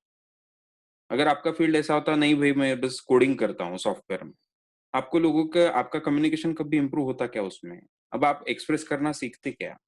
नहीं सीख पाते। बट यहाँ पे ऐसा है कि जो एक लाइफ की बहुत इम्पोर्टेंट एक्टिविटी है खुद को एक्सप्रेस करना, उसे सीखने का आपको अपॉर्च्युनिटी है आपके बिज़नेस के कारण। तो इसे हम बहुत अच्छे से इस्तेमाल करें, इसको लेके बहुत अच्छा सपोर्ट भी हम आपको देंगे, बट आपको खुद को ये सोचना पड़ेगा। केवल बाहर से सपोर्ट लेके नहीं होता है, जब आप तय करोगे, आप सोचोगे ऐसा करना है, तब ये रिज़ल्ट आएँगे। ठीक है? यस। अब देखिए कम्युनिकेशन जब हम करना शुरू करते हैं तो उससे कैसे हमें बदलाव होता है या किस तरह का हमारा स्किल धीरे-धीरे डेवलप होता है। स्टेप 1 हमेशा start communication practice, achieve basic communication skill. पहला तो बाकी कुछ सीखने-विखने के फंदे में पड़ने के बजाय पहला सीखना, पहले आप प्रैक्टिस करना शुरू करो, पूल में कूद जाओ। ये शुरू करना ही पड़ता है, स्टेप 1 नहीं लो तो आगे का कुछ नहीं होने वाला। तो पहला तो चीज स्टेप 1 कम्युनिकेशन शुरू करो, खुद को एक्सप्रेस करना शुरू करो, जो भी तरीका आपका है उससे खुद को एक्सप्रेस करो, अपना एक्सप्रेशन बढ़ाओ। इनपुट केवल लेके रहना और वो दब दब जाना, खुद को एक्सप्रेस न करना, इससे आपकी पर्सनैलिटी डेवलप नहीं होती है, आपके लाइफ में आउटपुट कम रहता है हमेशा। तो खुद को एक्सप्रेस करो, उसे शुरू कर दो, कम्युनिकेट करना शुरू करो। Step 2, take the knowledge of laws and communication and master each law. अभी हमने कम्युनिकेशन के बेसिक्स आपके सामने रखे, आप भी खुद रिसर्च कीजिए। ये जो हमने आपके सामने रखा उसको आप एज अ बेसिक उसको एज अ इस्तेमाल कीजिए और उसके हिसाब उनको भी सीख लीजिए। ये स्टेप 2 हो गया। उसके पहले हमने क्या किया, कम्युनिकेशन शुरू कर दिया। देन स्टेप 3, ये करने के बाद स्टेप 2 होने के बाद जब उसके सारे लॉस को हम मास्टर करते हैं, कम्युनिकेशन के लॉस को जब हम मास्टर करते हैं, तब हम पहुंचते हैं स्टेप या स्टेज 3 पर, यानी कन्विंसिंग कम्युनिकेशन स्किल हमें आ जाता है। अब हम थोड़ा कन्विंस कर पाते हैं अपने मुद्दों पर लोगों को, एक कन्विंसिंग कम्युनिकेशन हमारा होने लगता है। फिर आता है स्टेप 3, यानी जब आप telecalling and formal written communication अच्छा करना सीख जाते हो, यानी कन्विंसिंग आने के बाद और आप जब इम्प्रूव होता है कम्युनिकेशन, तो आता है टेलीकॉलिंग या फॉर्मल रिटन कम्युनिकेशन से रिजल्ट आना शुरू होता है। उसके बाद आता है स्टेप 4, यानी सेल्स कम्युनिकेशन आपका अच्छा होता है। आपके कम्युनिकेशन के थ्रू सेल होने लगते हैं, आप सेल कर पाते हो। देन आता है स्टेप 6, आप में बेसिक लीडरशिप कम्युनिकेशन स्किल आने लगता है। तो अब आपका कम्युनिकेशन एक बेसिक लीडर जितना हो जाता है। अब आप एक लीडरशिप स्किल उसमें आ जाता है। लोग आपको एज अ लीडर मानने लगते हैं, एज अ लीडर लीडर आपको चूज करते हैं, आपको फॉलो करने लगते हैं। तो एक बेसिक लीडरशिप कम्युनिकेशन स्किल आ जाता है। फिर ये एक्चुअली स्टेप 7 है, चलो मेरा नंबरिंग में गड़बड़ हुआ, बराबर है ना, 1 2 3 4 5 6, हाँ ये स्टेप 7 है। फिर आप काउंसलिंग कर पाते हो, काउंसलिंग स्किल आता है आप में। काउंसलिंग यानी एक-एक इंसान को उसके इश्यूज को लेकर उससे आप बात कर पाते हो, उसे सॉल्यूशन दे पाते हो, काउंसलिंग कर पाते हो। फिर आता है प्रेजेंटेशन स्किल। कई लोगों के सामने पब्लिक स्पीकिंग, आप लोगों के सामने बात रख पाते हो, प्रेजेंटेशन स्किल आप में आता है। वो बेटर होने पर आपको आता है टीचिंग एंड ट्रेनिंग स्किल। अब आप लोगों को टीच कर सकते हो, ट्रेनिंग दे सकते हो और उससे लोगों को वो चीजें समझ में आती है, वैसे उनमें बदलाव होते रहते हैं। तो टीचिंग एंड ट्रेनिंग स्किल आता है। फिर आता है एडवांस लीडरशिप स्किल, यानी टीचिंग एंड ट्रेनिंग अच्छा हो तो एडवांस लीडरशिप स्किल। अब इसे आप ऐसा मत जोड़िए कि हर लीडर का कम्युनिकेशन अच्छा होता है कि नहीं, क्योंकि लीडरशिप अलग अलग तरह से की जाती है। बट हर लीडर अच्छा कम्युनिकेटर हो वैसे कंपलसरी नहीं, क्योंकि लीडर जब हम बोलते हैं एक, अगर हम भाषा में जो लीडर का अर्थ होता है उस हिसाब से देखेंगे तो ये सही बात है कि हर इंसान, हर लीडर में, अच्छे लीडर में अच्छा कम्युनिकेशन होता है। बट वही अगर बिजनेस लीडरशिप है तो कोई जरूरी नहीं, है ना।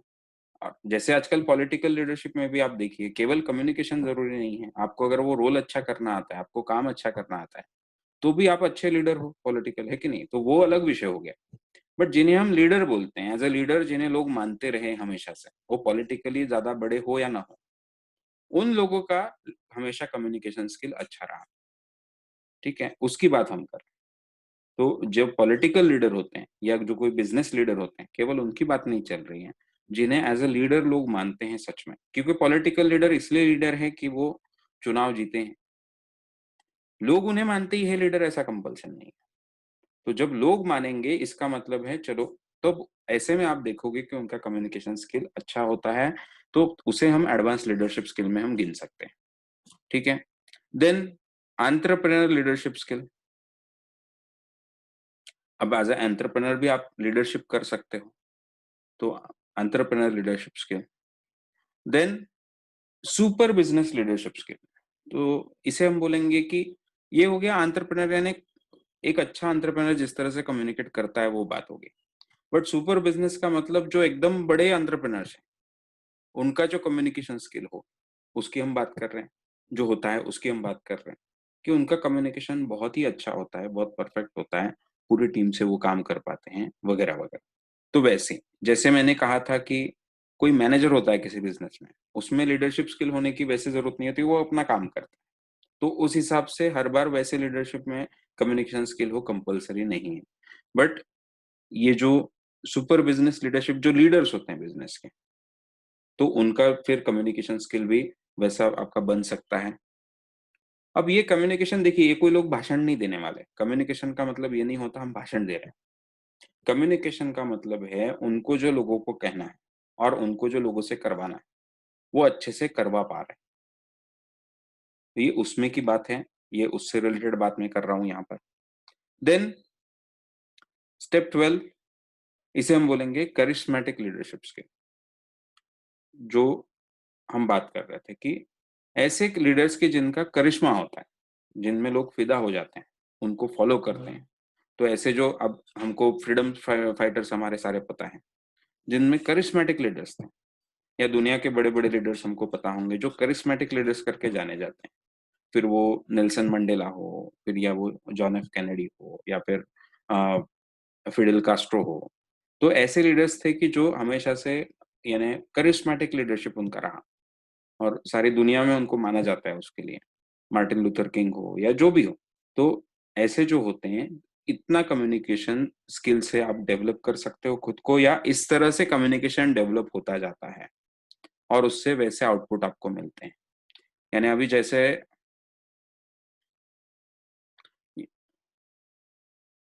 यानी सुपर बिजनेस लीडरशिप स्किल जब बोला, या एंटरप्रेन्योरशिप लीडरशिप स्किल जब आ जाएगा, तो आप लगभग सीईओ बन जाओगे किसी कंपनी के। या स्टेप 11 सुपर बिजनेस स्किल जब बन जाएगा, तो आप बड़े कोई बिजनेसमैन बन जाओगे, जैसे बिल गेट्स हो, या फिर अपने जेफ बेजोस हो। तो वैसा लेवल पे आप पहुंच जाओगे, या फिर टाटाज हो, बराबर। तो उस लेवल पे आप पहुंच जाओगे। तो इस तरह से ये कहने का मुद्दा है। तो सारी चीजें कम्युनिकेशन से जुड़ी हैं और खुद को एक्सप्रेस करने से जुड़ी हैं। इन बातों को हमने समझना है, और ये सब सीखने का हमारे सामने अभी अवसर है। हमारा जो हमने अभी काम लिया है, आप जो अभी मार्केटिंग एंड सेल्स एंटरप्रेन्योरशिप में आ रहे हो, तो उसमें सारी चीजें इन्वॉल्व है। इसी को आप सीखिए। ये जो आप कर रहे हो, ये जो हम सारे मिलके एक नेटवर्क बना रहे हैं, ये कोई छोटी बात नहीं। इससे बहुत अच्छा आउटपुट आने वाले हैं। इससे बहुत अच्छा आउटपुट हमको भी आने वाले हैं और हमारे क्लाइंट्स को भी आने वाले हैं, ओवरऑल सोसाइटी को आने वाले हैं। तो इस हिसाब से उसको देखो, और उसमें अच्छा इनकम और अच्छा आउटपुट खुद भी आप एन्जॉय करो, और पूरे नेटवर्क को हम आगे लेके चलते हैं। ठीक है? तो इसलिए जो हम बात कर रहे थे कि खुद को एक्सप्रेस करना है, जो सेल्स एंड एंटरप्रेन्योरशिप है, उसके ये 3 बड़े फायदे हैं। तो पहला आपका सेल्स एंड एंटरप्रेन्योरशिप में जो हमने कहा कि अच्छा, उसमें सबसे अच्छा इनकम होता है, उसमें सबसे अच्छा आपको आउटपुट मिलता है मॉनेटरी। सेकंड, आपके स्कोप बहुत बढ़ जाता है, हर कंपनी को आप चाहिए, और केवल आप एज़ अ एम्प्लॉयी नहीं चाहिए, एज़ अ पार्टनर चाहिए, एज़ अ डायरेक्टर चाहिए हर कंपनी को, अगर आपका मार्केटिंग एंड सेल्स अच्छा है। और तीसरा, लाइफ में ओवरऑल आउटपुट और सक्सेस बढ़ता है, अगर आप मार्केटिंग एंड सेल्स एंटरप्रेन्योरशिप में है तो। तो ये सारी इम्पोर्टेंट चीज़ें हैं। ठीक है? तो आखिर में मैं अपना जो पहला बेसिक हमारा ट्रेनिंग था, उसको एंड करते वक़्त एक जो सोच प्रो की है, एक वैल्यूज़ जो हमारे हैं जिनके साथ हम लोग काम करते हैं, वो थोड़ा आपके सामने रखना चाहता हूँ। ये लाइफ़ के वैल्यूज़ हमारे हैं, जिनको लेकर हम काम करते हैं। आप भी इनके बारे में ज़रूर सोचिए, आपको अगर पसंद आए तो हमारे साथ डिस्कस कीजिए, उन्हें आप भी अपनाइए। तो पहला तो हमारा लाइफ़ का रूल हम मानते रहते हैं कि be happy and make others happy. अब आप देखिए, यानी एक लाइफ का फंडामेंटल है, फंडामेंटल रूल है लाइफ का। सारे लोग, सारी चीजें, सारी एक्शंस क्यों करते हैं? हम कोई भी एक्शन क्यों करते हैं, उसके पीछे कोई ना कोई अंडरलाइन, उसके नीचे एक अंडरलाइन रीजन होता है। हम जब भी कोई काम करते हैं, उसके नीचे एक अंडरलाइन रीजन होता है। वो क्या होता है? तो अगर ये सारे दुनिया के लोगों का अगर आप ऑब्जर्वेशन करोगे, तो आपको समझ में आएगा उसके अंडरलाइन 2 रीजन है। एक है सर्वाइवल, कि मैं जिंदा रहूं, मेरा खुद का सर्वाइवल और मेरी स्पीसीज का सर्वाइवल। तो उसके लिए मैं चाहता हूँ कि मैं ज़िंदा भी रहूँ और मैं मेरे जैसा यानी मैं मेरी पीढ़ी को आगे बढ़ाऊँ। तो ये इसके लिए हम सारे काम करते हैं और दूसरा होता है मुझे खुशी मिलनी चाहिए, है ना? मेरा हैप्पीनेस, तो हैप्पीनेस के लिए मैं ये सारे काम करता हूँ। तो ये 2 कारणों से जितने सारे एक्शन हम करते हैं, आप पैसे क्यों कमा रहे हो? इसके लिए। आप करियर क्यों करना चाहते हो? इन्हीं 2 चीज़ों के लिए। आप ज़िंदगी में जितने काम करते हो, वो क्यों करते हो? अगर आप ऑब्ज़र्व करोगे तो पता चलेगा इन्हीं 2 बेसिक कारणों से हम काम करते हैं। और उसमें आप देखोगे तो कई बार अगर हैप्पीनेस कम हो जाए, वैसे देखा जाए तो नेचर में हैप्पीनेस क्यों है? तो हैप्पीनेस से क्या होता है कि हम वो काम और करते हैं। हैप्पीनेस कैसे आता है अगर मैं थोड़ा और टेक्निकल जाऊँ, शॉर्ट में एक बात रखूँ, तो ब्रेन में डोपामाइन नाम का एक केमिकल बनता है। डोपामाइन एक हार्मोन है, तो वो एक तैयार होता है न्यूरोट्रांसमीटर है, वो तैयार होता है ब्रेन में। डोपामाइन तैयार होने से हमको अच्छा लगता है। हम हर जब काम करते हैं, या तो डोपामाइन पैदा होता है, या तो अच्छा लगता है, या तो खराब लगता है। या तो हैप्पीनेस मिलता है या पेन होता है, या सैडनेस मिलता है।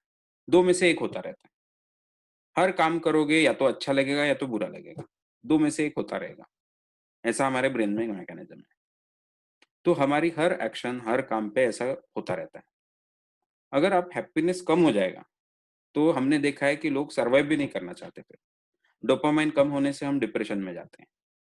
डोपामाइन अगर ठीक लेवल पे आ ही नहीं रहा है, तो उसे हम बोलते हैं कि अभी क्लिनिकल डिप्रेशन हो गया है, इसे अब दवाई की ज़रूरत है। तो इतना ही ज़रूरी बात है। यानी केवल हम कहने को नहीं कह रहे हैं, हमारा पूरा बॉडी केमिस्ट्री वैसा बना हुआ है। और उसमें फिर जो हमारा पहला क्या था हमारा सर्वाइव होना चाहिए, वो सर्वाइवल भी डेंजर में आ जाता है अगर हम खुश नहीं हैं तो। तो पहला हमारा सबका जो सोच होती है बी हैप्पी। तो जो सारी चीज़ें हम करते हैं, वो खुद खुश खुश होने के लिए करते हैं, हैप्पी रहने के लिए करते हैं। और उसके साथ में जो आप बोलोगे चलो ये तो समझ में आया, बी हैप्पी तक ठीक है। ये मेक अदर्स हैप्पी क्या है? यहाँ पे क्या सोशल वर्क करने के लिए बैठे हैं क्या? यहाँ पे एक दूसरा प्रॉब्लम है। प्रॉब्लम ये है कि मेक अदर्स हैप्पी का मतलब है ओवरऑल अगर सिचुएशन हैप्पी नहीं होगी, तो आप हैप्पी नहीं रह पाते। वो आपको प्लेज़र मिल सकता है, प्लेज़र यानी शॉर्ट टर्म होता है। आपको कोई अब प्यास लगी थी, पानी पिया, अच्छा लगा, हैप्पीनेस आया, बराबर? उसमें भी हैप्पीनेस आता है, बट वो प्लेज़र बोलते हैं क्योंकि वो बाहर से एक इनपुट आया जिसके कारण थोड़ी देर के लिए आपको अच्छा लगा। भूख लगी थी, अच्छा टेस्टी खाना खाया, बहुत हैप्पीनेस मिला। वो प्लेज़र्स होते हैं। वो प्लेज़र्स तो ठीक है, बट जिसे हम ओवरऑल हैप्पीनेस बोलते हैं, जब कोई इनपुट नहीं आ रहा है प्लेज़र का और फिर भी हमको अच्छा हैप्पी लग रहा है। ये कब होता है? जब ओवरऑल सिचुएशन भी हैप्पी हो और ओवरऑल सिचुएशन हैप्पी तब होते हैं जब हम मेक अदर्स हैप्पी भी हमारे जीवन का एक मूल्य बनाएँ। तो हमारी सोच क्या हो, एक अप्रोच हमारा हो सकता है, एक लाइफ़ के लिए फिलॉसफी हो सकती है कि हम खुद भी खुश रहना चाहते हैं और हम लोगों को भी खुश करना चाहते हैं। खुश करना यानी झूठ बोल के नहीं, उनको चाहिए वैसी बातें बोल के नहीं, ओवरऑल वो भी हैप्पी हो उनके लाइफ़ में, उसके लिए उनको सपोर्ट करना, उनको एम्पावर करना, उनकी मदद करना, ऐसा जब हम करते हैं, तो हम भी ओवरऑल खुश रहते हैं, लोग भी खुश रहते हैं। और जब लोग और पूरा सिचुएशन खुश होता है, जैसे अभी कोरोना के कारण इतने प्रॉब्लम चल रहे हैं देश में, तो आप एक लिमिट से ज़्यादा खुश नहीं रह पाओगे। आपके दिमाग में वो एक साइड में चलता रहेगा। ऐसा भी होता है कुछ लोगों को गलत काम करके खुशी मिलती है, कोई होता है जिसका गड़बड़ हो जाता है ब्रेन में और वो अभी लोगों को परेशान करके उसे खुशी होती है। बट वो उसे प्लेज़र मिलता है, वो किसी को परेशान करेगा, किसी का मर्डर कर देगा, कहीं चोरी कर देगा, कहीं करप्शन कर देगा, उससे वो प्लेज़र मिलेगा, बट वो ओवरऑल हैप्पीनेस नहीं बढ़ता उसके लाइफ में। प्लीज़ समझिए ये बात को। तो इसलिए हम जो बोल रहे हैं कि be happy and make others happy. Happiness अलग बात होती है प्लेज़र से, तो उसी को समझ के ये अगर हम जीवन मूल्य बनाते हैं, तो ओवरऑल हम ज़्यादा हैप्पी होते जाते हैं। इसको इम्पोर्टेंस देने की ज़रूरत है बस। भाई ये सब मैं कर रहा हूँ, क्यों कर रहा हूँ? हैप्पी होने के लिए कर रहा हूँ। अगर मेरा हैप्पीनेस कम हो रहा है ये काम करके, तो मैं क्यों करूँ? है ना? ये जब आप सोचते जाओगे और जब आप हैप्पीनेस को इम्पोर्टेंस दोगे खुद के और दूसरों के, ये शुरुआत होती है उस चीज़ की। तो इसे जब हम जीवन मूल्य बना लेंगे, तो ओवरऑल हैप्पीनेस बढ़ता जाता है लाइफ में और आप ज़्यादा अच्छी ज़िंदगी जीते हो, ज़्यादा मज़ा आता है जीने में और ओवरऑल सोसाइटी को भी इससे फ़ायदा होता है। यस। अब दूसरी बात आती है, तो ये एक जीवन मूल्य हम सारे मानते हैं और उसके हिसाब से काम करते हैं। Love thy self and love Dai neighbour. अब आप खुद खुश तब रह सकते हो जब आप खुद को प्यार करते हो। और खुद को प्यार यानी, ये मैं कोई आपको थ्योरेटिकल बात नहीं बोल रहा हूँ। लव दाई सेल्फ, लव दाई नेबर ऐसा कुछ धर्मों में भी बोलते हैं, बट मैं केवल आपको रिलीजियस बात नहीं बोल रहा हूँ। इसका साइंटिफिक ये बात है कि लव दाई सेल्फ यानी आप जैसे भी हो, आप में बहुत सी अच्छी चीजें होंगी, आप में कुछ हो सकता है, कुछ आपको गलत चीजें भी लगती हो कि यार ये मुझ में गलत है, ये बदलना चाहिए मैंने। आप में कई स्ट्रेंथ्स होंगे, आप में कुछ वीकनेसेस भी होंगे। आप जैसे भी हो, आप खुद से प्यार करना सीखना पड़ता है। खुद पे अपना बहुत प्यार होना चाहिए। खुद पे अपना प्यार होना चाहिए। आपको खुद पसंद आने चाहिए। हाँ, ठीक है, चलो मुझ में कुछ नेगेटिव्स होंगे, कोई परफेक्ट नहीं होता दुनिया में।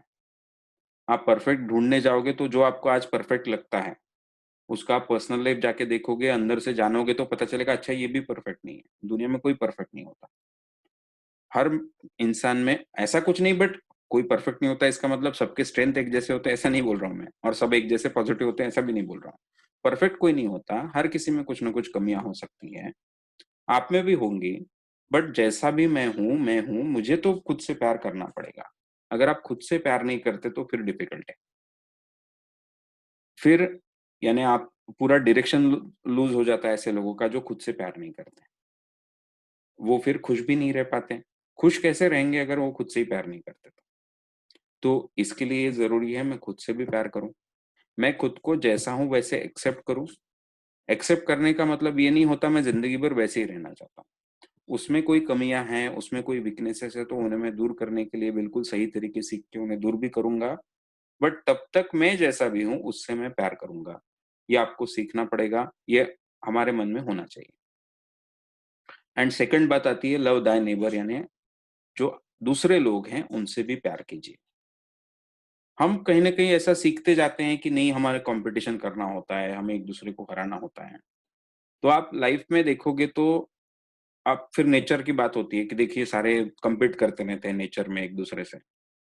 बट वैसा नहीं है ना, केवल उतना ही नहीं है। कॉम्पिटिशन चलता है नेचर में, बट नेचर में कोऑपरेशन भी बहुत चलता है।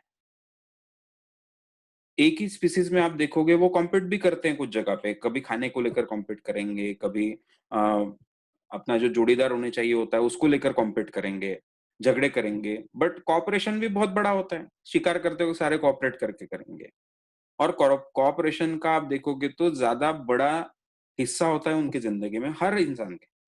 हर प्राणी के भी ज़िंदगी में और हर इंसान की भी ज़िंदगी में। तो कॉम्पीट करते बैठना और छोटी-छोटी चीज़ों को कॉम्पीट करते रहना, ये कोई तरीका नहीं है। तो एक एक सोच उसमें है कि और ये कब कर पाओगे आप? अब दूसरों को आप खुश कब करोगे? जब आप उनसे प्यार करते हैं। तो ओवरऑल जैसे यानी प्यार करना यानी मतलब ये नहीं कि प्यार में पड़ना किसी की मैं बात नहीं कर रहा हूँ, बट ओवरऑल खुद खुद से भी हम प्यार करें और लोगों से भी प्यार करें।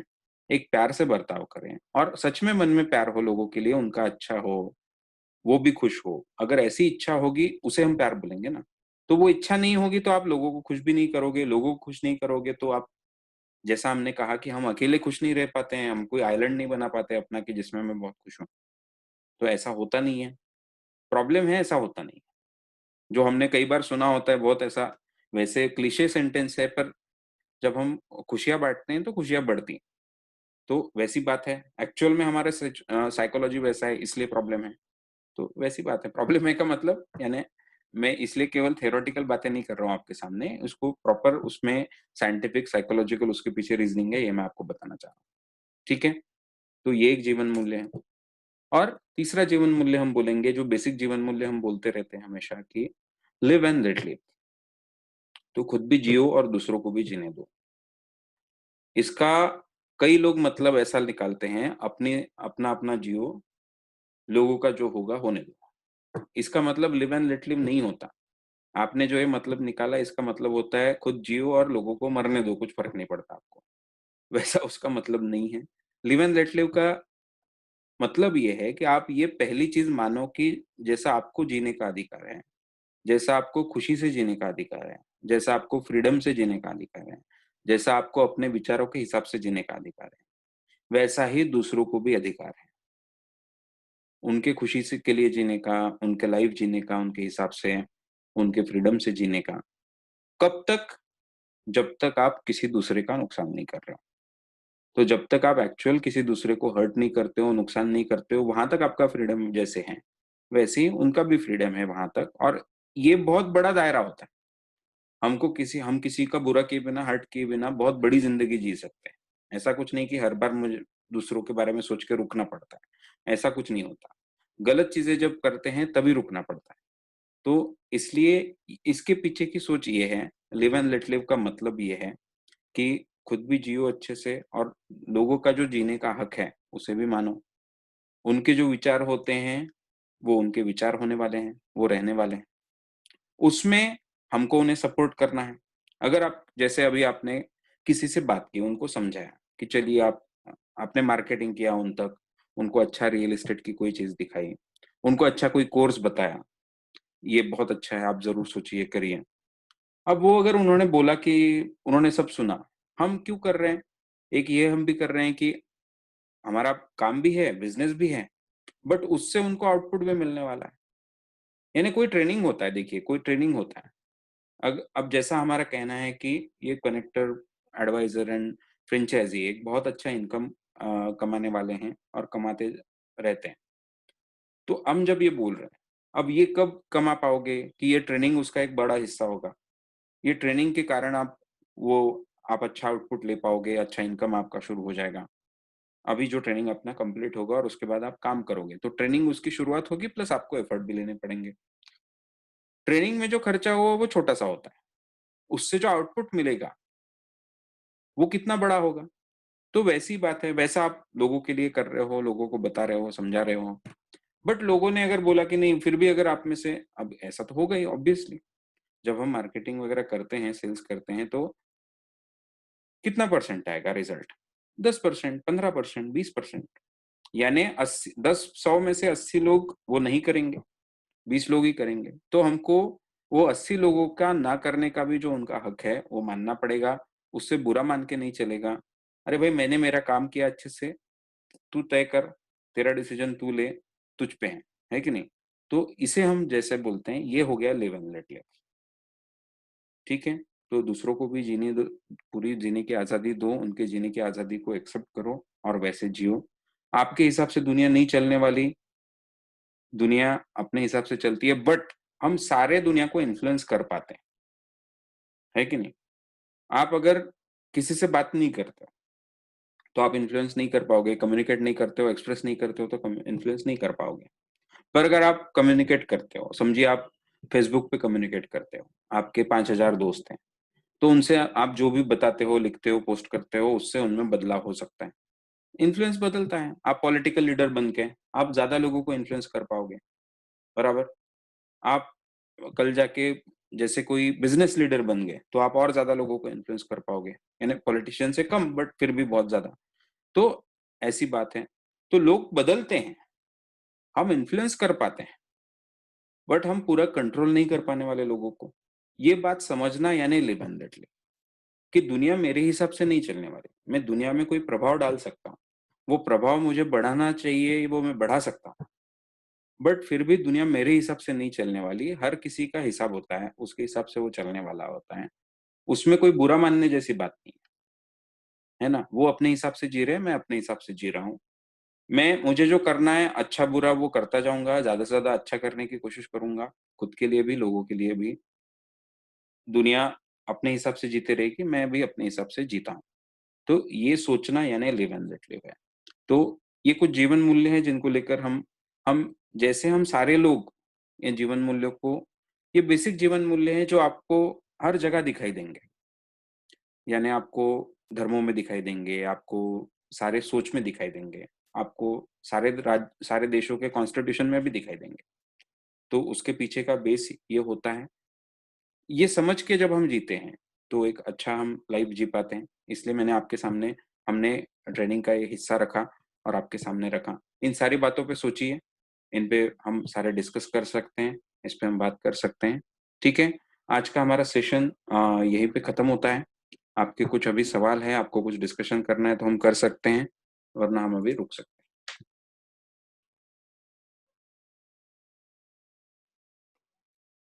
यस, मैं अभी अनम्यूट किया है आपके माइक्स को। अगर आप यस, मैंने अनम्यूट किया माइक्स को। तो जो सवाल पूछना चाहते हैं वो पूछ सकते हैं।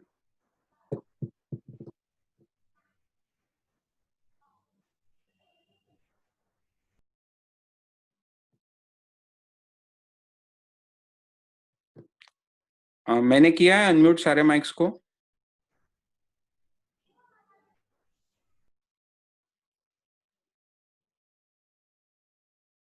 आपको अभी अनम्यूट करना पड़ेगा खुद के माइक को।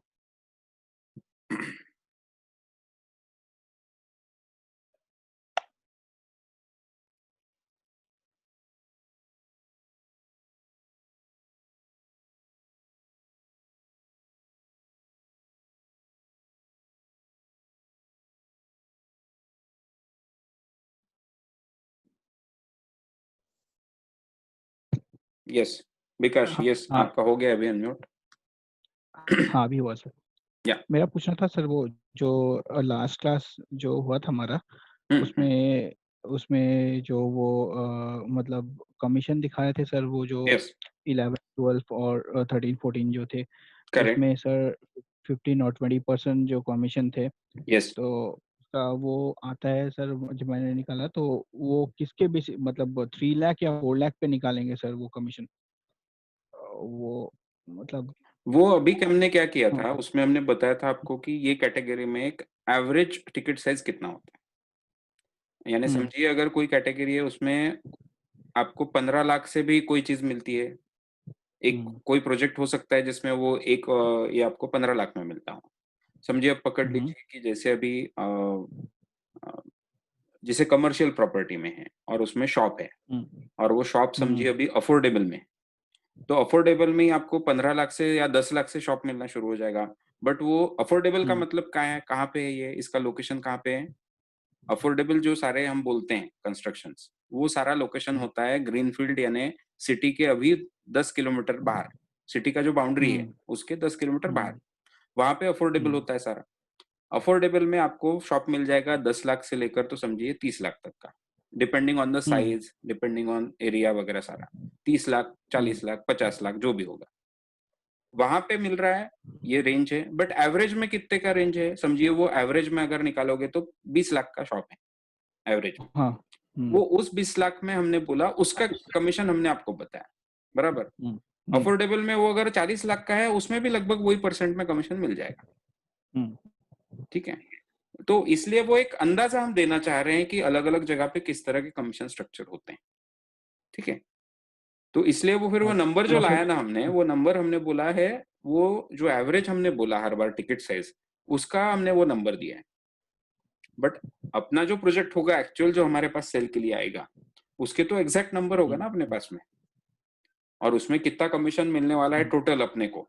यानी अपना पूरा प्रो पार्टनरशिप प्रोग्राम जो है, जिसमें आप इन्वॉल्व है, प्रो इन्वॉल्व है, और सेल्स एसोसिएट भी इन्वॉल्व है, उन सबको मिलके कितना कमीशन मिलने वाला है अपने को, टोटल कितना कमीशन मिलने वाला है वहां पे डिक्लेयर हम बता देंगे एग्जैक्टली ये कमीशन अपने को मिलने वाला है, इस पे से ऐसा ऐसा डिस्ट्रीब्यूशन होने वाला है। या हम्म ये और सर ये जो एडवाइजर और कनेक्टर के जो वो होंगे कमीशन, वो क्या एक ही होंगे क्या? यस, वो अभी कनेक्टर को जितना कमीशन मिलता है उतना ही एडवाइजर को हाँ एडिशनल कमीशन मिलता रहेगा। जो लोग एज ए कनेक्टर हाँ डायरेक्ट जुड़े हैं हमारे साथ में, अब हाँ हाँ समझिए किसी ने हमारा वेबिनार देख के डायरेक्ट एज ए कनेक्टर जुड़े, बट उनको भी हाँ। लीड करने के लिए कोई ना कोई लगेगा। तो वो हम्म एडवाइजर्स हमारे साथ में अभी से जो एम्प्लॉय है, काम कर रहे हैं, जो एक्सपीरियंस्ड लोग हैं, वो उनके एज एडवाइजर काम हम्म करेंगे और उनसे काम करवाएंगे। तो एडवाइजर का ऐसा नहीं है कि वो केवल वो कनेक्टर्स को जोड़ रहा है बस, यहाँ पे उसका काम बिल्कुल कंप्लीट नहीं होता है। एडवाइजर को कनेक्टर से काम करवाना है, उन्हें लीड करना है, उन्हें गाइड करना है, उसे खुद एज अ कनेक्टर बहुत अच्छा रिजल्ट लाना पड़ेगा तो ही वो सब ये कर पाएगा। तो जैसे आप अगर हम हम्म करते कि केवल कनेक्टर्स को हम जोड़ लेते, और उसमें एडवाइजर जैसे टीम लीडर नहीं बनाते, तो ऐसा स्ट्रक्चर नहीं होता तो कम रिजल्ट आता है। जब ये स्ट्रक्चर होता है तो बेटर रिजल्ट आता है फॉर कनेक्टर ऑल्सो। तो अगर कनेक्टर के ऊपर एडवाइजर ना हो, साथ में उसके कनेक्टर के साथ में कोई लीड करने वाला एडवाइजर ना हो, तो क्या हो जाएगा, तो वो उतना अच्छा परफॉर्म नहीं कर पाएगा। तो ऐसा रोल रहने वाला है। आप अगर डायरेक्ट एज ए कनेक्टर भी जुड़ गए तो आपको कोई ना कोई एडवाइजर अपॉइंट किया जाएगा जो एज अ कनेक्टर भी अच्छा काम कर रहा है, पहले से एक्सपीरियंस्ड है उस फील्ड का, और उसके साथ में आप कमीशन शेयर करोगे, वो आपको भी गाइड करता रहेगा, आपको सपोर्ट करता रहेगा पूरे काम में। तो जितना कमीशन फिर कनेक्टर को मिलेगा उतना ही कमीशन एडवाइजर को के साथ में वो शेयर करेगा। या है ना? Okay sir.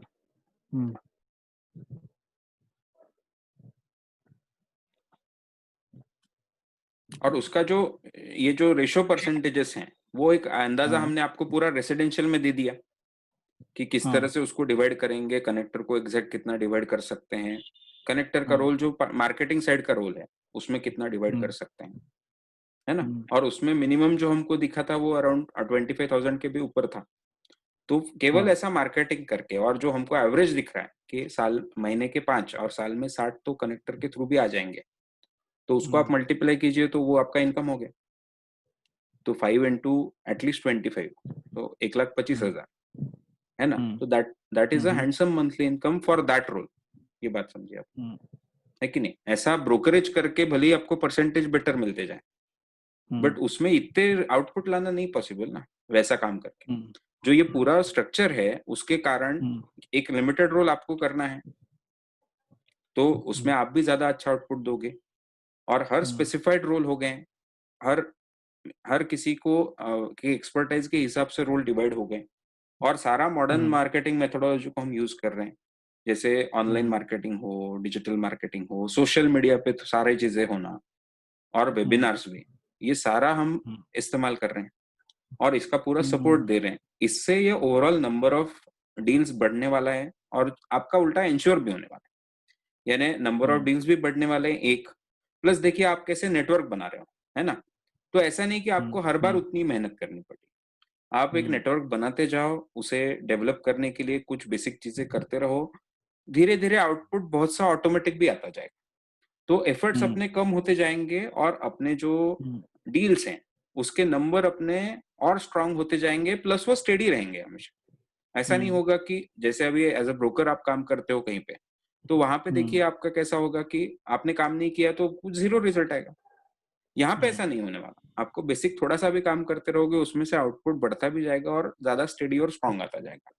तो ये मॉडल का फायदा ये है, ठीक है? तो जैसे ओवरऑल वो वैसे नहीं गिनना चाहिए हमें कभी भी जब कंपैरिजन करते हैं, तो जिसे हम बोलते हैं ना एप्पल टू एप्पल करना, तो ऐसे रोल ही डिजाइन नहीं है बाकी कहाँ पे, तो उससे आप कंपेयर नहीं कर पाओगे, ऐसा प्रॉब्लम है, ठीक है? तो वो जो परसेंटेजेस हैं कि जैसा हमने आपको बोला कि अराउंड जितना भी कमीशन टोटल मिलेगा उसमें हम सारा इतना खर्चा सब होगा ये सब करेंगे, और इसलिए फिर उसका हाफ जो कमीशन होता है वो हम सारे खर्चों में यूज करेंगे, और उसमें से जो बचेगा वो हमारा प्रॉफिट हो जाएगा प्रो का, जो कनेक्टर से थोड़ा ज्यादा आ रहा है। हर बार कनेक्टर का अराउंड 120-130% के आसपास आ रहा है, आप अगर वो पूरा चेक करोगे तो उस दिन का। बट प्रॉफिट जो होता है वो कनेक्टर को कोई अलग से खर्चे नहीं आ रहे, तो उसको जो भी इनकम हो रहा है वो उसका प्रॉफिट है, उतना इक्वल प्रॉफिट, उतना इक्वल इनकम एडवाइजर का हो रहा है ना? तो वैसा हम उसको डिस्ट्रीब्यूट कर रहे हैं। इसके अलावा जो वहां पे फुल टाइम काम करने वाला है प्रोजेक्ट सेल्स एसोसिएट, वो तो बेचारा वहां पे जाके फुल टाइम काम कर रहा है ना, तो ऑब्वियसली उसको कनेक्टर से ज्यादा परसेंटेज मिलना भी चाहिए, जस्टिफाइड है वो, तो उसे वैसा फिर परसेंटेज मिल रहा है, उसको भी वैसा ही अराउंड 110%, 120% के आसपास मिल रहा है। ये अक्षय सर भी हैं, अक्षय डोडेजा जी भी हैं, अगर कोई सवाल पूछने तो आप उनसे भी पूछ सकते हैं, मैं भी हूँ, है ना? तो ऐसा वो है, ठीक है? विकास समझ में आया कि और कुछ पूछना चाहते हो? मैं कुछ और ही बताया आपको? नहीं सर, क्लियर है। अब आई थिंक मेरे को जितना ये इसमें तो मेरे को कोई आइडिया नहीं है, बट जितना मैं इतना फील्ड पे जाऊंगा जब, तब करेक्ट, धीरे धीरे और भी यस, क्वेश्चंस में रेज करेंगे। श्योर हाँ। श्योर, बिल्कुल बिल्कुल, नो प्रॉब्लम। वीकली ट्रेनिंग होते रहने ओके। वाला है आपका। उसके अलावा आप सब, मैं ग्रुप में हूँ, सभी अक्षय सर भी ग्रुप में हैं, है ना? तो आपके कोई भी सवाल आप ग्रुप में भी डाल सकते हैं, है कि ओके। नहीं? या ठीक है। तो ओके। अक्षय सर अभी कोई है नहीं शायद क्वेश्चन उतने, बट अक्षय सर भी अवेलेबल हैं, किसी को पूछने हैं तो पूछ सकते हैं। अच्छा, तो हो गया आपको क्या कुछ वो बोलना सॉल्व? है अक्षय सर तो आप, हाँ आप ये कर सकते हैं। नहीं, वो 2 दिन पहले अमित जी का कोई क्वेरी था जिसको उन्होंने क्वेश्चन तो रेज किया, बट अमित जी नहीं है, but I don't mind answering that query if anyone still got that query. नहीं, आप बोल दीजिए, कोई प्रॉब्लम नहीं। अच्छा, तो ओके, मैं ऐसे करता हूँ, वेरी सिंपल। इट इज उनका क्वेरी जो था, उनका बेसिक क्वेरी ये था, उन्होंने क्वेरी रेज किया था कमीशन को लेके। From what I understand, Kshitij, if I am wrong please correct me, okay? या श्योर। कैन होल्ड करना।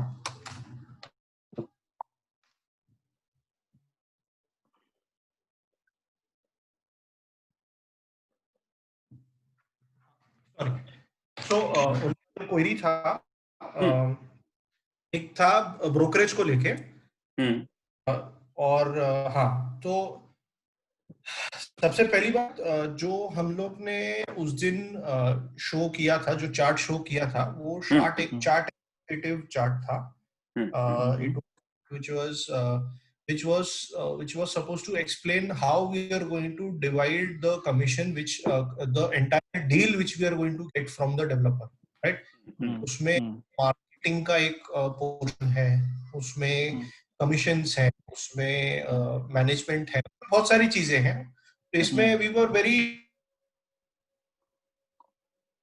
enough to even show what we plan to earn when we are doing that, okay? मतलब यहाँ पर हमने जो transparency maintain करना है, इसको ये कायम रखते हुए हमने ये भी बता दिया कि इसमें प्रो क्या कमा सकता है और क्या कमाने वाला है, ठीक है? और हैविंग सेड दिस, उसको टिपिकली अमित जी ने ये इसमें इंटरप्रेट कर लिया है कि वो एक पर्टिकुलर प्रोजेक्ट को उतना ही ब्रोकरेज मिलने वाला है। और उन्होंने, जब मैंने उनकी चार्ट सुनी तो मैंने ये भी देखा कि उनका ऐसा इंटरप्रेशन था कि वो जो कनेक्टर का पोर्शन है सिर्फ उतना ही उनको मिलने वाला है, और जबकि वो खर्चा करने को रेडी है। अगर वो खर्चा करने को रेडी है तो एनी विच वेज वो फ्रेंचाइजी के लिए क्वालिफाई होते हैं कि वो खर्चा कर रहे हैं और इंक्वायरी रेस कर रहे हैं, तो उनको कनेक्टर और एडवाइजर दोनों कमीशन टोटल में मिलती है, बिकॉज ही स्पेंडिंग, राइट? जब हम किसी तरीके का लीड जनरेशन एक्टिविटी में स्पेंड कर रहे हैं, तो उस एक्टिविटी में कनेक्ट प्लस एडवाइजर ये कमीशन कैलकुलेट होनी है। दूसरा उनका था कि जो कमीशंस मिल रही हैं वो मार्केट से है, नहीं है, बिकॉज पहले तो ये जो प्रोडक्ट है वो सोल सेलिंग प्रोडक्ट्स हैं। इसमें ये, हाँ, उसके सिमिलर प्रोडक्ट जो लाइंस मार्केट में जो मिल रहा होगा, उसमें आप नोट करेंगे कि कनेक्टर और एडवाइजर मिला करके जो कमीशन आ रहा है उससे ज्यादा ही होगा, that is for sure. I mean, अब जैसे अभी मैं जो 15 तारीख के आसपास जो हमारे 2 प्रोजेक्ट्स लॉन्च होंगे, उसमें मैं ये चीज प्रूव भी कर दूंगा कि कमीशन जो है वो कंपेयर टू मार्केट ज्यादा मिलेगा अपने को। When we consider, when you have to compare apples to apples, you can not compare. तो वहां पर आप कनेक्टर का रोल, आप जब आप ब्रोकर हो, जहां पर आपने इंक्वायरी खुद जनरेट करी है, आप खुद साइट विजिट करवा रहे हो, आप खुद क्लोज कर रहे हो, जब इतना सब टास्क आप कर रहे हो, तो मेरा भी जब कैलकुलेट, ये सबका टोटल का कैलकुलेट कर दो आप, राइट? तो उस एंगल से अगर देखा जाए तो commission will be on the higher side, that I can assure you. इसको हम तब डिस्कस करें, बेटर रहेगा जब हम पर्टिकुलर कमीशन या पर्टिकुलर प्रोजेक्ट का कमीशन डिक्लेयर करें। उस चार्ट पे पर एक अंदाजा था, उस चार्ट पर इसको डिस्कस करने का कोई पॉइंट नहीं है, ठीक है? दूसरा उनका था कि how is our model different from Remax. I totally, मतलब इसमें बहुत सारे रीमैक्स को लेके उनका इंटरप्रेशन क्या है मुझे आइडिया नहीं है, बट रीमैक्स के कंपेयर में तो अपनी मॉडल बहुत फर्क है।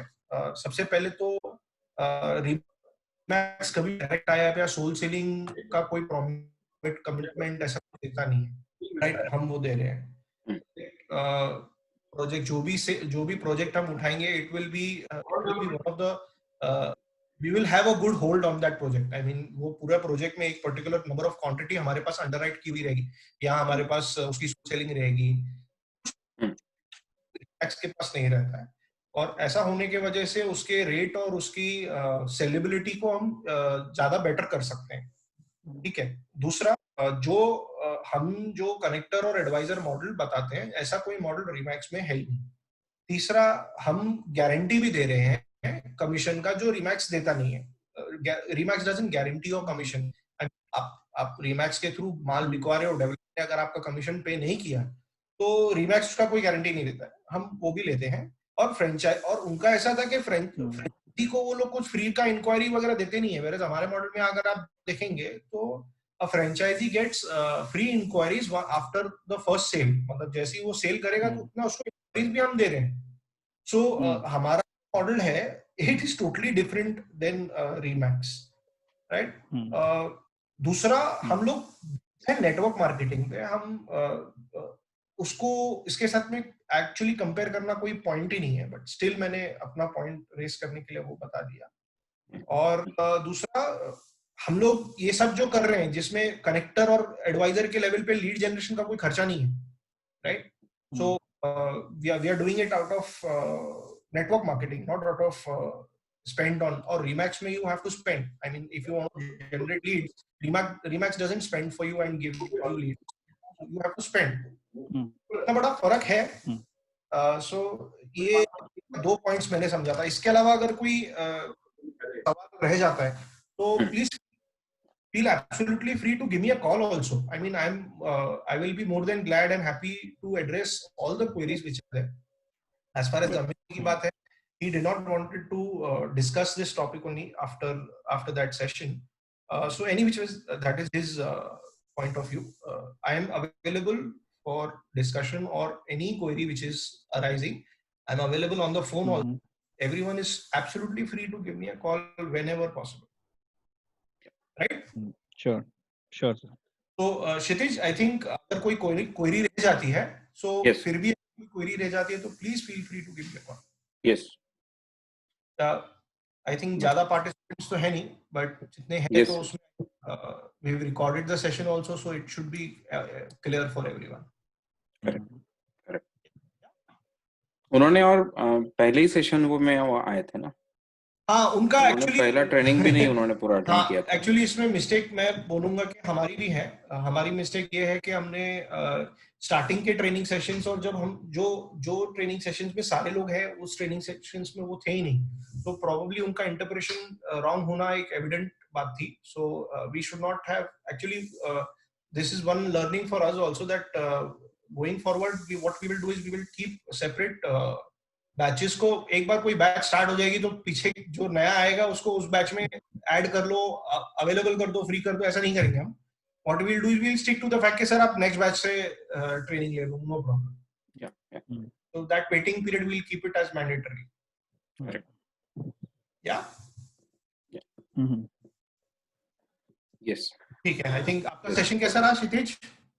यस, बढ़िया अक्षय सर। अभी अपना जो कॉमन जो सारे थे वो कंप्लीट हुए आज। नेक्स्ट अपना अभी कनेक्टर ट्रेनिंग शुरू होगा, जिसमें सब लोगों ने अटेंड करना है ऑब्वियसली।